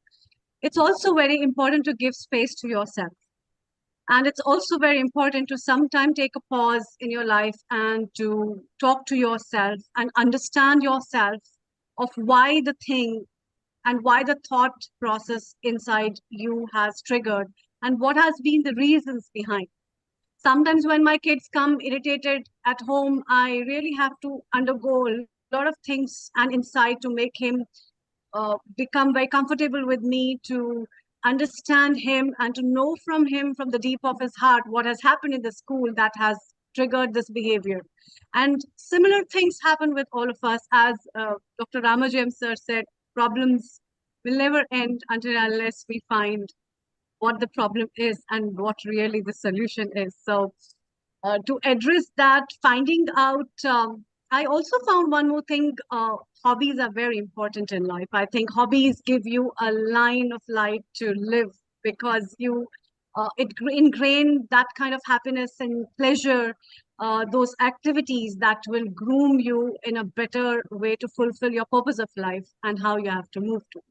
And I think these kind of trips are very useful to take out space for yourself, to keep grooming yourself, to have a time of pause, to give an insight on the daily hobbies that you can inculcate. Sometimes people say, oh, I've grown up, I can't make a painting. I've grown up, I can't do all that. I think, again, that is the wall that we have created for ourselves. And who better than Sharon can tell us about her hobby, being a student of Sitara Devi, and the dance being the pleasure of her life, has still continued till the age of 75. Nobody can believe. Sharon, over to you, and then we welcome Eleni Gobal Namaste to both of you. It's funny you mentioned hobby, because as I was going into my dance career, and people would call it a hobby, and I'd like, what? This is my life. This is my work. This is So anyway, yeah, that word always triggered me, if you want to know. And also the other thing, in speaking about this, as you know, an American in Indian classical dance, and Americans, you know, unless you were had come from India, didn't really know much about it, and they would connect it with like exotic dance, or you know, they would give it this like strange kind of sexual connotation, and I would have to deal with that and set them straight, saying, listen, this is one of the most, I believe, the most sophisticated, the most beautiful, and deep, spiritual, and in terms of as a dance performer, the rhythms and all of the different mudras and everything. It's a science. It's not just some kind of showing off your body. And so I'd have to constantly be teaching them about dance. But let's go now to Eleni. Eleni, my dear friend, is a mystic, a visionary, a teacher, and she has a new Substack that she's doing now with just incredible. I invite you all. She'll tell us about it to check out what she's doing now, because her languaging, her deep knowledge of the feminine, the masculine, and the interplay between is really profound. So global namaste, Eleni dear. Thank you, sweetheart. I'm honored to be here with everyone and honored that Sharon invited me. I am not an expert. I'm a human being walking this path the best I can.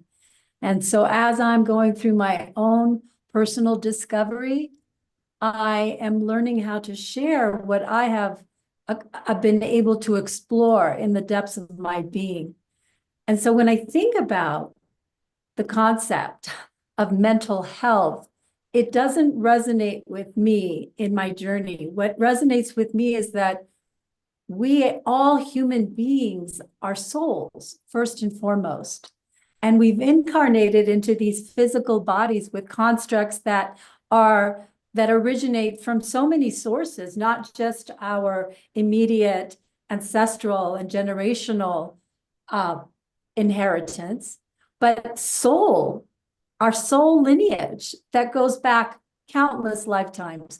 And so imagine now, here we are walking as these human beings, carrying all of these imprints on so many levels. And of course, in this modern era, it can get so overwhelming.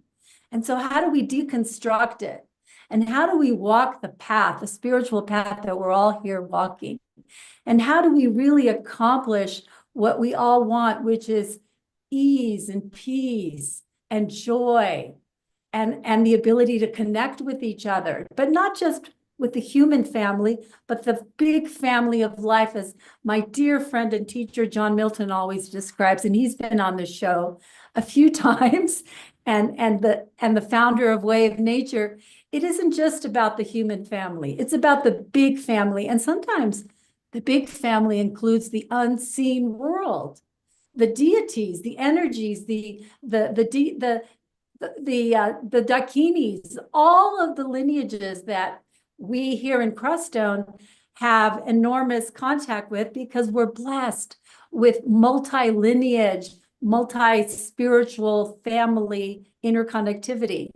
And Sharon has brought so many of these lineages here to this platform to enrich us. And I happen to be one of those that loves to integrate from all of the lineages. I was born into the Western culture of Christianity, but I recognize the beauty in every faith, every faith. And so my journey is really one about reclaiming myself. And we can call that soul retrieval. We can call it any number of things, but it's a process of really surrendering to the highest truth. What is the highest truth? Because if that truth is impaired, it will cause ripples of disconnection, of pain, of anguish, depression, and all the maladies that are present right now on the planet that we call mental health, but it's really a soul disease. It really is. I have witnessed it within myself, within the close family of beings that I'm connected to. That disconnect is a disconnect from our source, from the source of everything. And it's a soul disease. And so how do we approach it from that perspective? And so I appreciate the work that Carl Jung has given us. His legacy of work is incredible. And it is about shadow work and reclamation of ourselves through what is best described as a descent into the depths of our being, so that we can ascend into the highest realms, but not encumbered, not weighed down by the factors that we have not been willing to look at. And there's a saying that comes from Jung that says, what we resist persists. So whatever we push away, whatever we don't want to see, whatever we deny, whatever we're not willing to encounter, becomes a persistent ache. And that ache grows and grows until it overwhelms us, and until we have emotional and mental and physical breakdown. And so how do we repair these torn fragments of our being? And so I have gone into a process of stripping myself bare. I believe in the initiatory process of descent, as the Christ descended, as many mythological stories have taught us, Inanna being the one that I'm most familiar with, the descent into the underworld, where she stripped herself bare, chakra by chakra, completely bare, and came into the chambers of the underworld, and she met the mirror of her twin soul, her sister, Ereshkigal. And she was the dark mirror of Inanna. And in that mirroring, she was able to meet it with absolute compassion, and then was able to redeem all parts of herself and send back into the upper world, fully redeemed and fully claimed in her light. And so these stories persist throughout all lineages. And so here in this modern era, how can we bring it into a meaningful form? And there's just there's so much complexity to this. For all of you who work on a daily level with such distressing stories of people in collapse, of people really going into delusional patterns, of people with extreme chemical imbalances, those are very difficult cases that I, cannot address. I don't have that expertise. What I can address is in my ordinary normal life, I encounter people's souls with their hurts and their trauma and their despair and whatever they're continuing to meet. And I find that there's these looping patterns. There's that we can call karmic loops. And it's a repeat. It's like, haven't we heard this before? Dear friend, this is a story you've told me at least 100 times. What is the meaning of this story? Why can't we unravel it and get beyond it? And I truly believe it's the avoidance of the shadow work. It's the avoidance of meeting ourselves in our darkest phases, like the dark phases of the moon, and looking at ourselves more clearly and saying, oh, it's a hard work. It's not easy work. It's not easy work to look in the mirror and going, oh, wow. So how do we break these karmic loops, these trauma bonds, these patterns? With absolute compassion for ourselves, with absolute self-love, unconditional, and with a connection to a higher source, our spiritual connection to whatever that is for each of us, God, Goddess, all of it. And that brings me to another aspect of reclamation, and that is walking with nature. Walking with nature is the fastest way to reclaim, because nature heals without inquiry. Nature heals without triggering us. Nature heals in an instant when we connect, when we put our bare feet on the ground. And I've had these opportunities, particularly in relationship with John Milton, who is the authority and expert here about the way of nature. And Sharon has worked with him extensively as well. And I've experienced incredible healing without going into process, without going into analytical dialogue, but just being in stillness. And so that brings me to another aspect of stillness is one of the components of healing. Silence is another component, and it brings to point what I've heard here today about listening. We can't listen if we're talking. We can only listen when we're silent. And so stillness, silence, and then the big one for me recently is spaciousness. And Sharon knows this because these are the 3 refuges of this ancient Tibetan practice that we're collaborating with together. And it's very rich. And spaciousness just came in for me recently. I had a healing crisis with asthma and breathing. And the message that came in was, give it space. And it was like such a simple message. And I said, oh my goodness, that's it. Give the grief space. Give the anger space.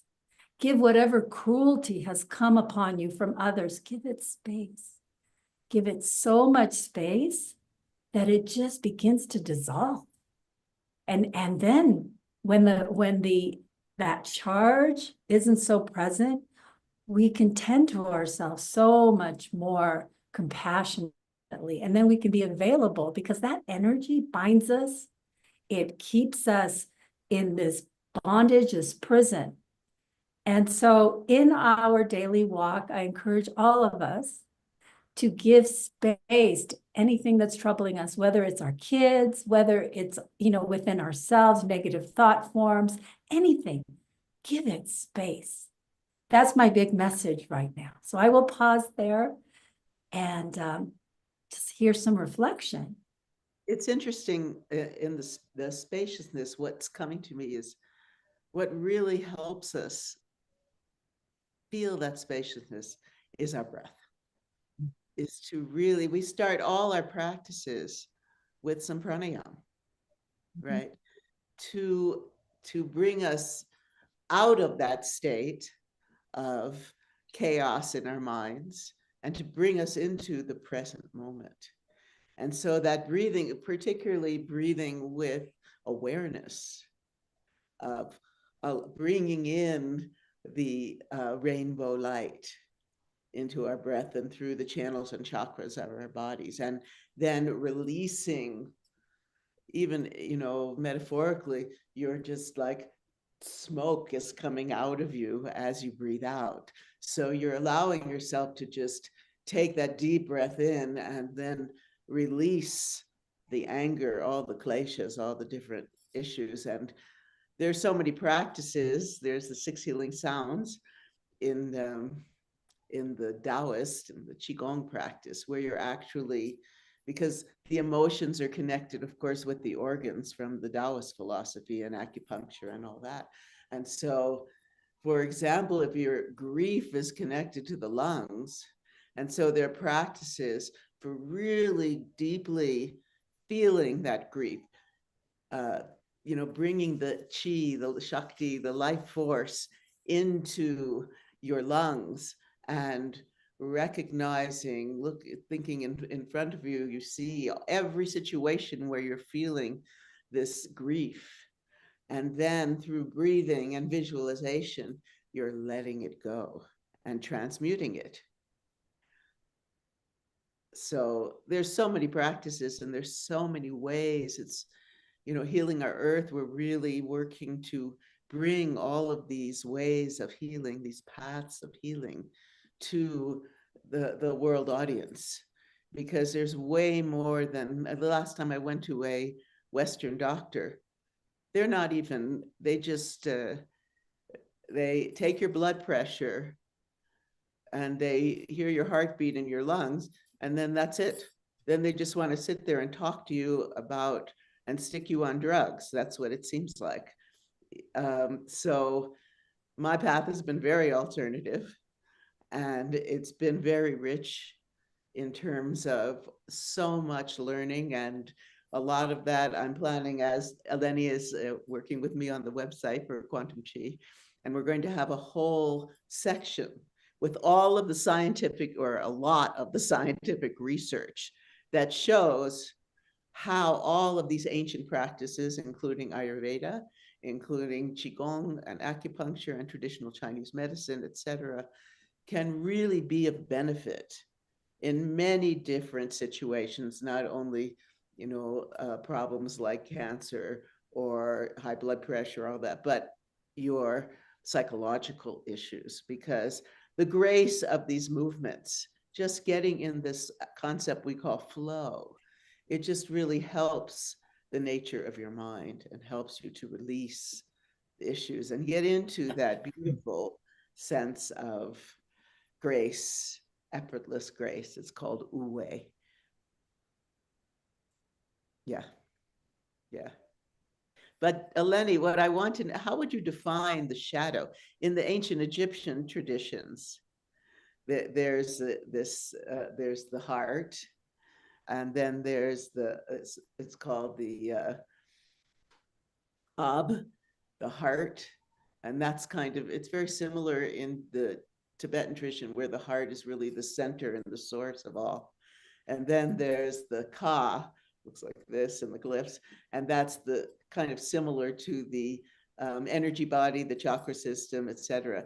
And then there's the Kaibit, which is the shadow. And in these rituals in Egypt, it was purifying first the heart, purifying the subtle bodies, and then the most difficult was this shadow. So how would you define the shadow, Eleni? Well, I just want to acknowledge that Lata has her hand up, and I can address that, or we can go to Lata because I know she's been waiting, whatever you prefer. Well, let's address that, and then we'll bring Lata in because I'm sure she has something, as usual, amazing to say. So what I want to acknowledge is, granted that these ancient traditions have had their own practices, culminating and rising from the energetics on the planet during those times, but we are in new times now. In this modern era of disconnect and technological proliferation, and the ability to, like Amrita said, the ability to just shut out the natural world, the organic world, the interconnectivity with humans, and to go directly to a virtual world of artificial intelligence, that, maybe our ancestors had that sort of connection, but we can appreciate the legacy of what the Egyptians brought. But where we are today, and to address your specific question in regards to the shadow, in our psychological construct, the shadow is simply all the exiled parts that we refuse to look at. All the exile. Think of that word, exile. No, I exile my anger. I exile my judgment. I exile all the projections I make about the world at large and people in my life. I exile it all. I do not acknowledge it. I exile it. We can also refer to it as denial, but I like the word exile because it means we just push it out of what we're, in our conscious awareness, but we can't ignore the unconscious. And that's where the shadow lives. And the unconscious is in that murky place. It comes in our dreams. Sometimes we wake up from dreams and we go, what was that about? Sharon, you had a biggie recently, and so did I. It's the shadow trying to get our attention. It's the exiled parts. And sometimes those exiled parts are inner children, our inner child who was never honored, who was never acknowledged, who was never really met. And so that's an exiled part.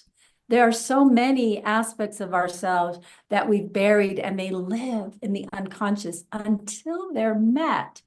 And then when they're met, that is the resurrection. That is the phoenix going into those realms. And not exiled parts doesn't mean the bad parts of us. It can mean the most powerful, the most creative, the most glorious parts of us that we've exiled because our mother told us we couldn't sing.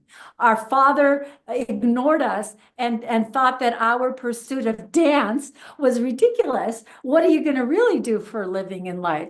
So these are all shadows.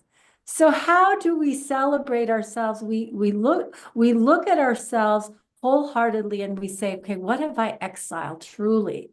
And most often it's pieces of ourselves that are beautiful. It's not, we think it's all the bad stuff because that's what the programming said. But no, the unconscious reveals everything.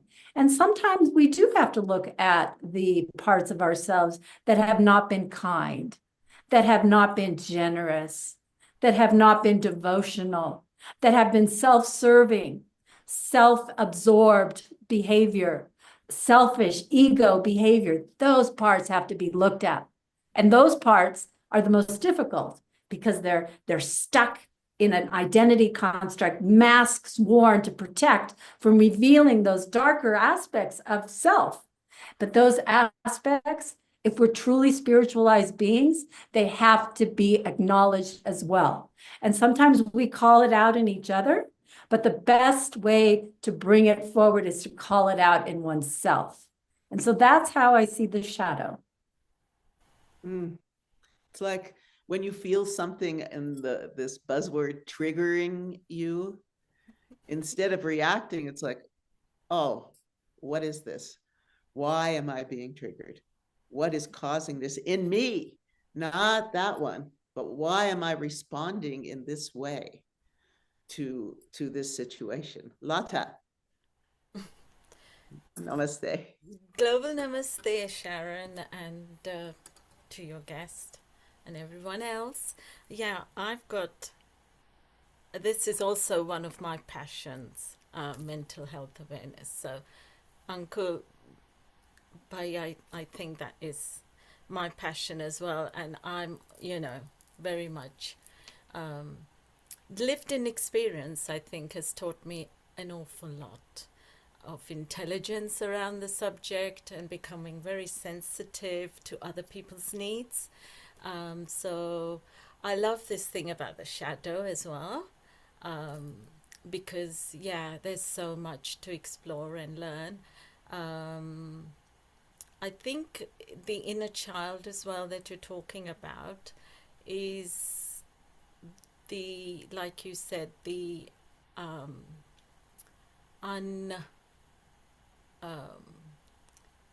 touched parts which have been left to just infest, and then it triggers as anger, but it's not your anger, it's the pain and the suffocation of not being addressed.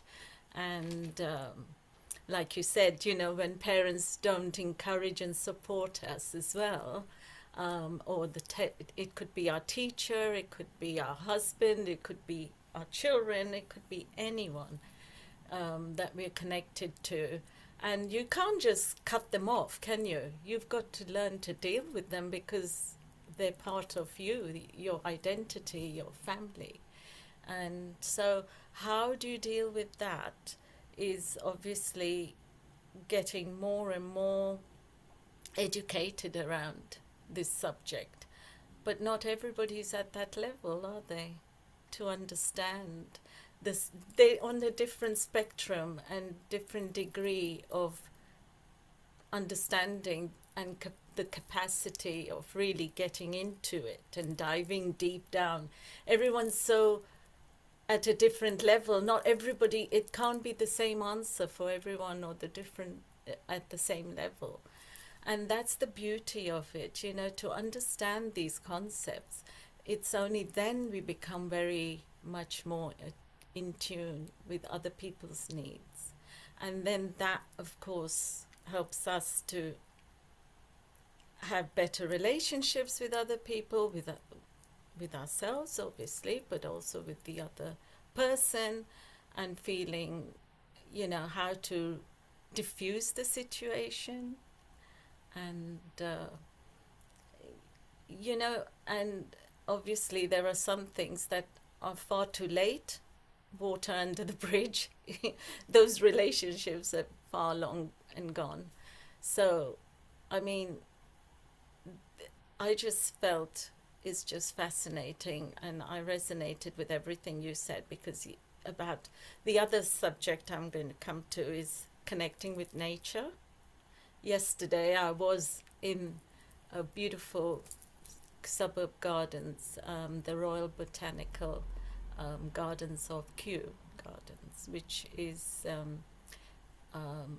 renowned worldwide, and the amount of trees there, thousands of trees, and it was just so amazing. You know, just being there, the atmosphere is truly divine.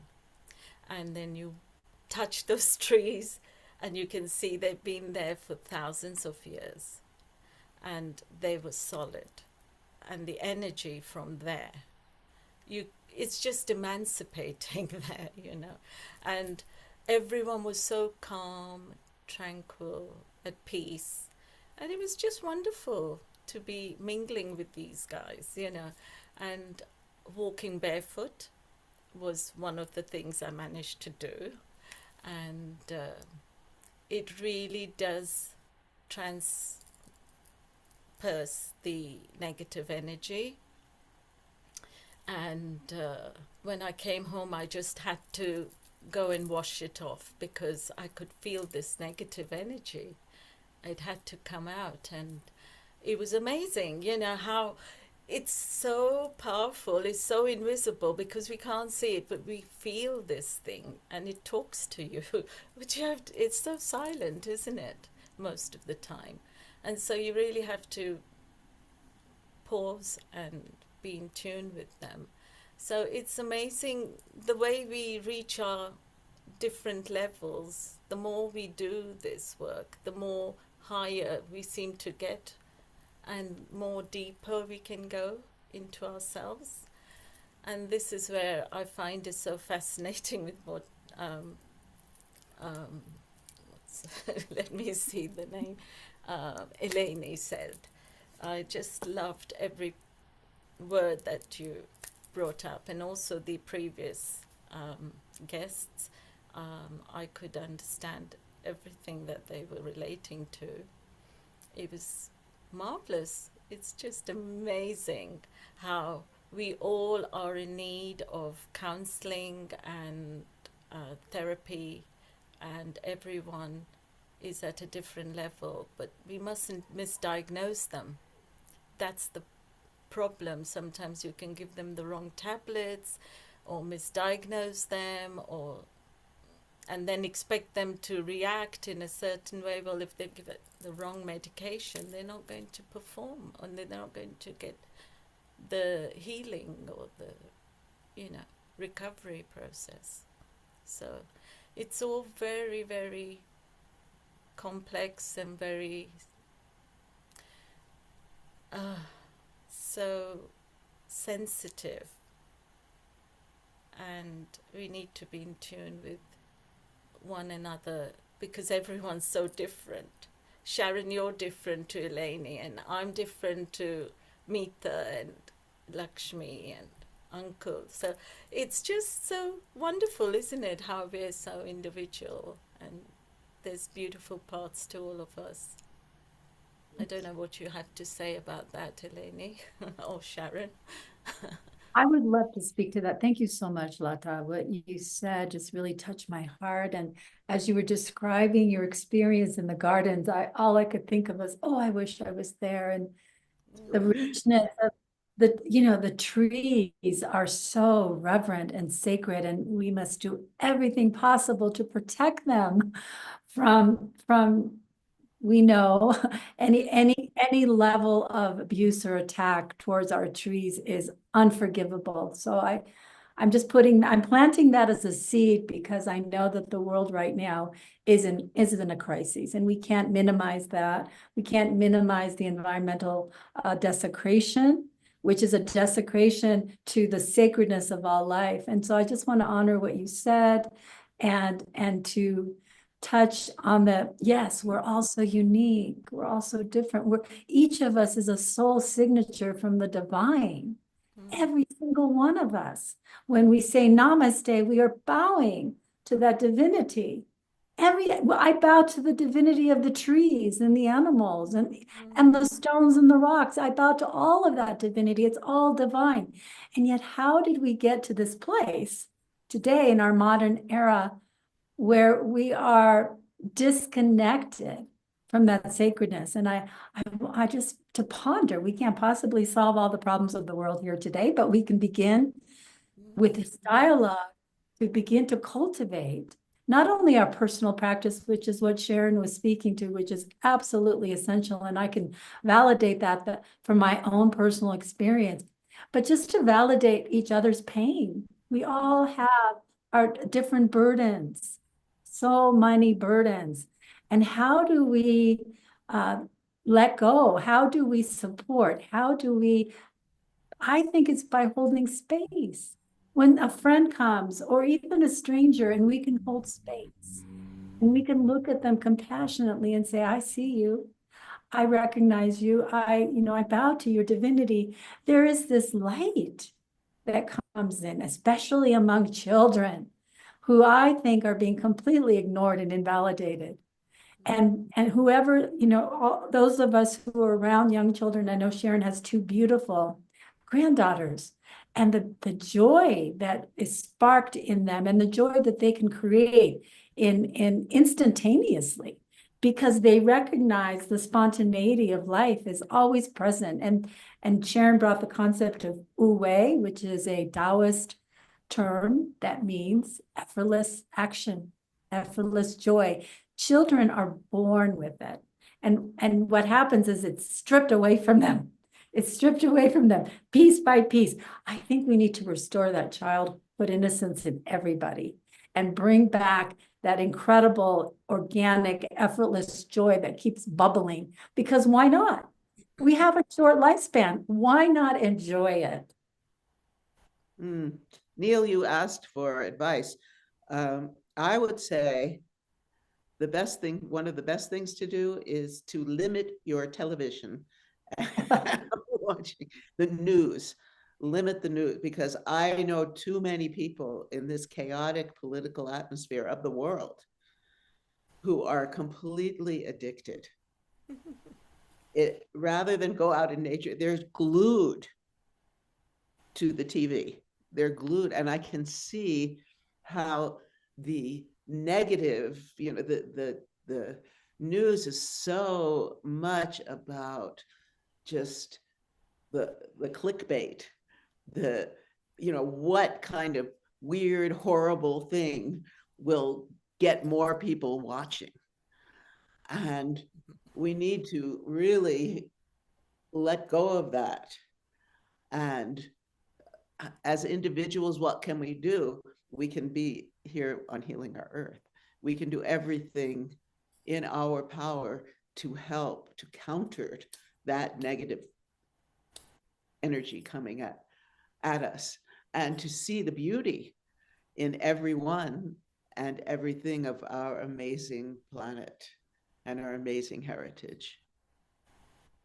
I think also that news watching is mainly a male thing. They really love the newspapers and, the news. Oh, I must watch news at 9 o'clock. They come home and they want to watch. So I think, whereas I've stopped watching news and newspapers for decades.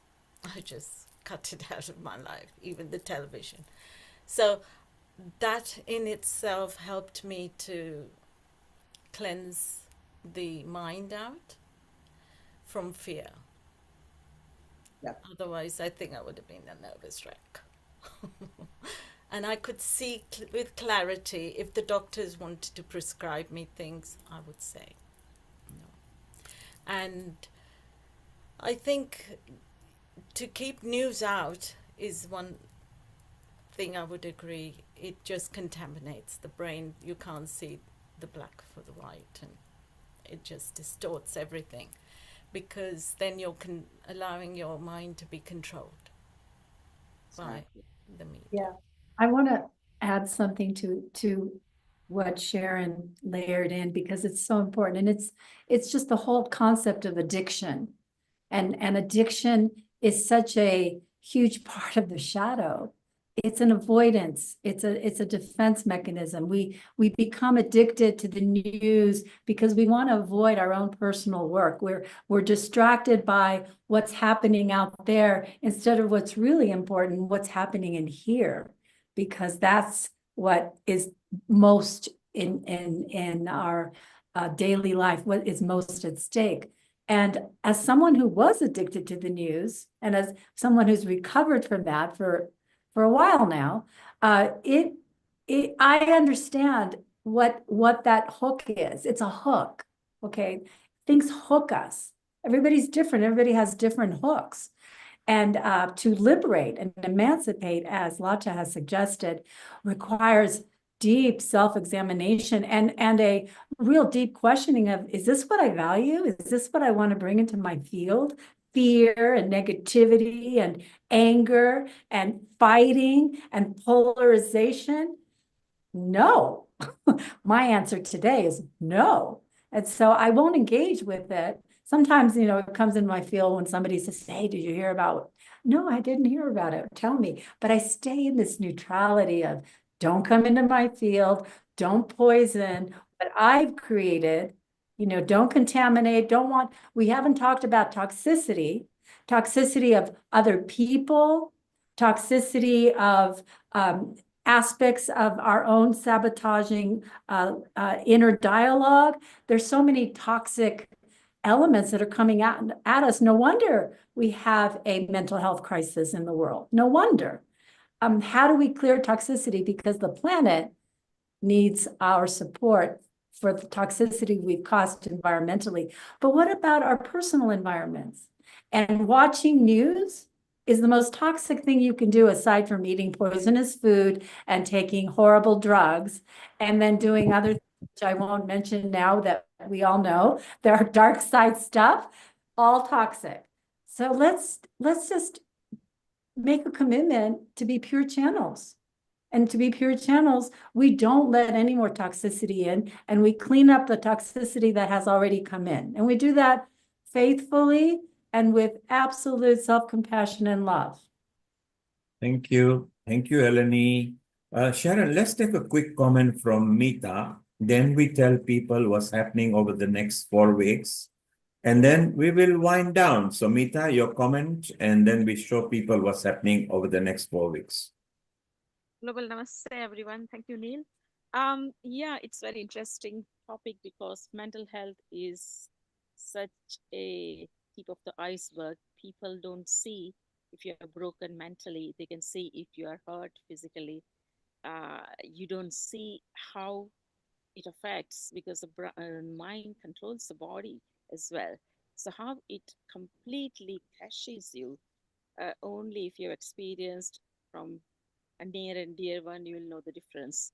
So it's such an important topic.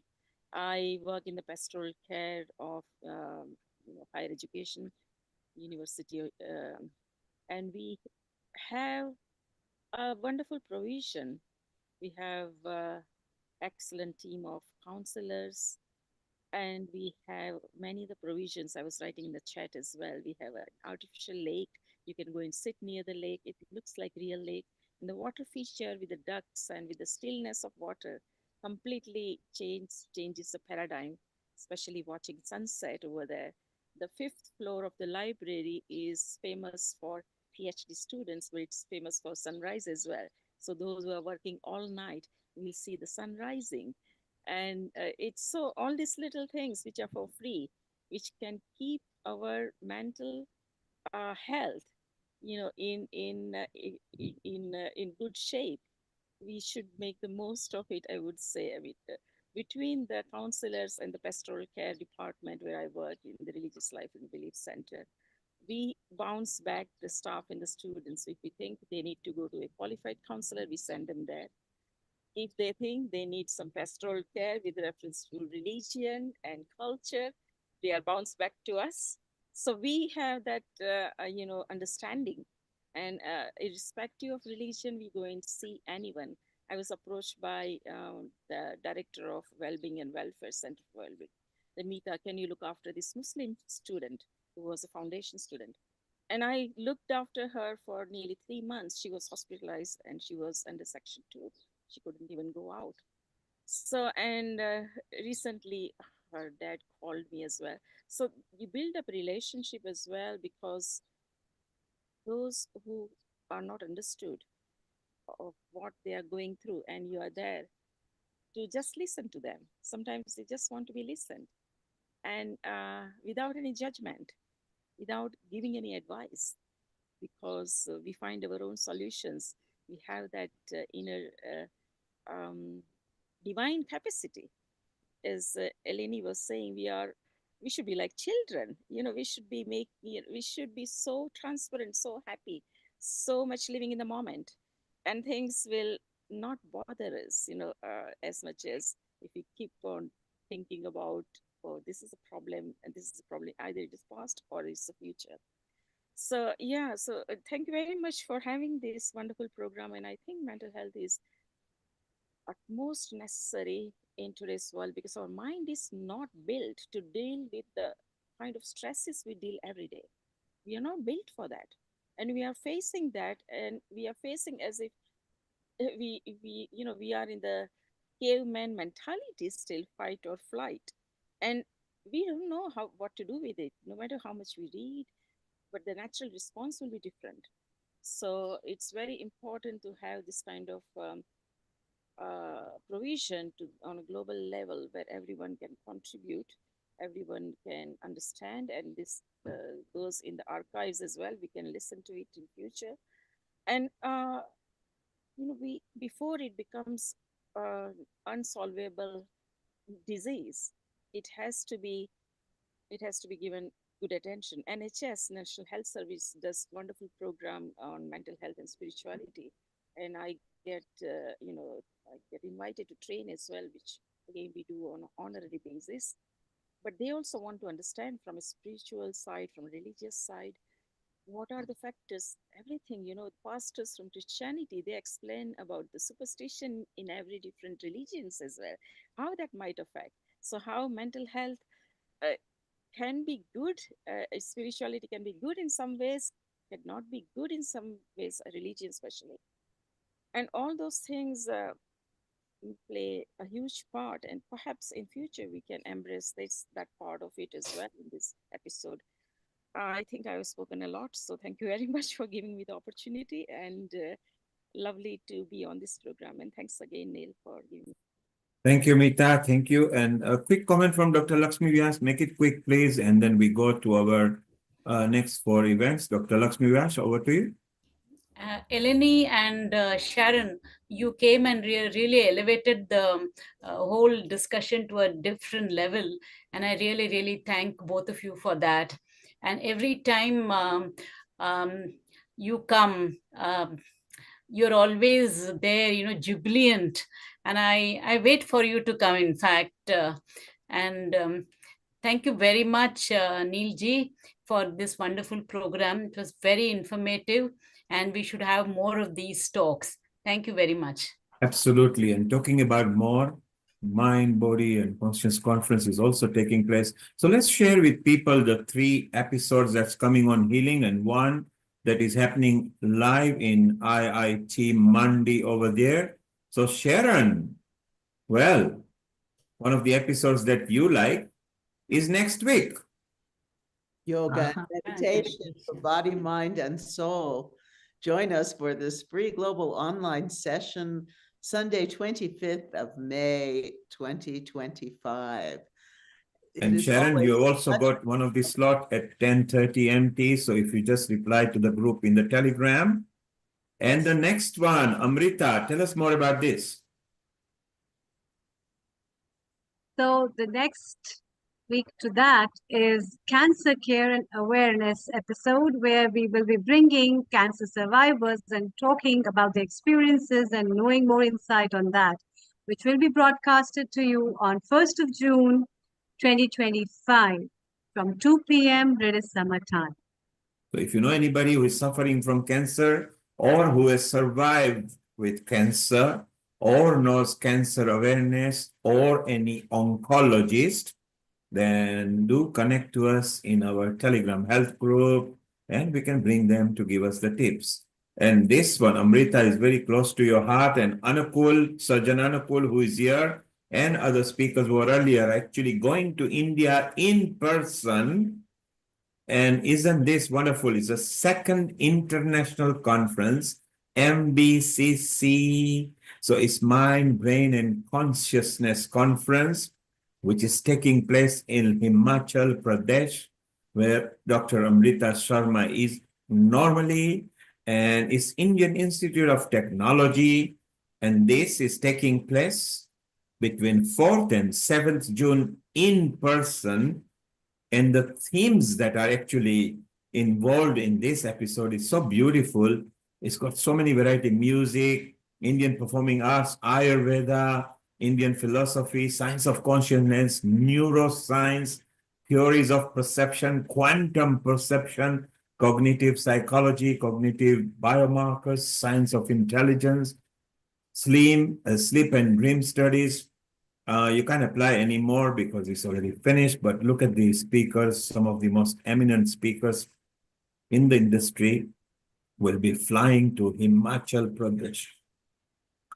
Isn't that wonderful, Amrita? You're looking forward to it because you're part of it. Yeah, yeah. And I would love to invite Sharon, Eleni, Dr. Lakshmi, Meeta ji, and Lata ji next time for this conference, definitely. And Sharon's dance. And of course, Neil Kumar, without him, it will be very incomplete. Okay, let's go further for our next episode, on which will be broadcasted on 8th of June. And because on 5th of June, we have World Environment Day. So we are celebrating World Environment Day, our land, our future, and we are the generation for the restoration of this time. So this is what we'll be bringing to you all. And we look forward for more and more from you all. Today's episode, as usual, was again a beautiful one because of our episode producer, Kirit Mistry. Without him, this episode was incomplete, as well as the panelists, the experts. Thank you so much for joining this episode. And a special thanks to Sharon, Eleni, Dr. Anupul has been from the very way morning till now.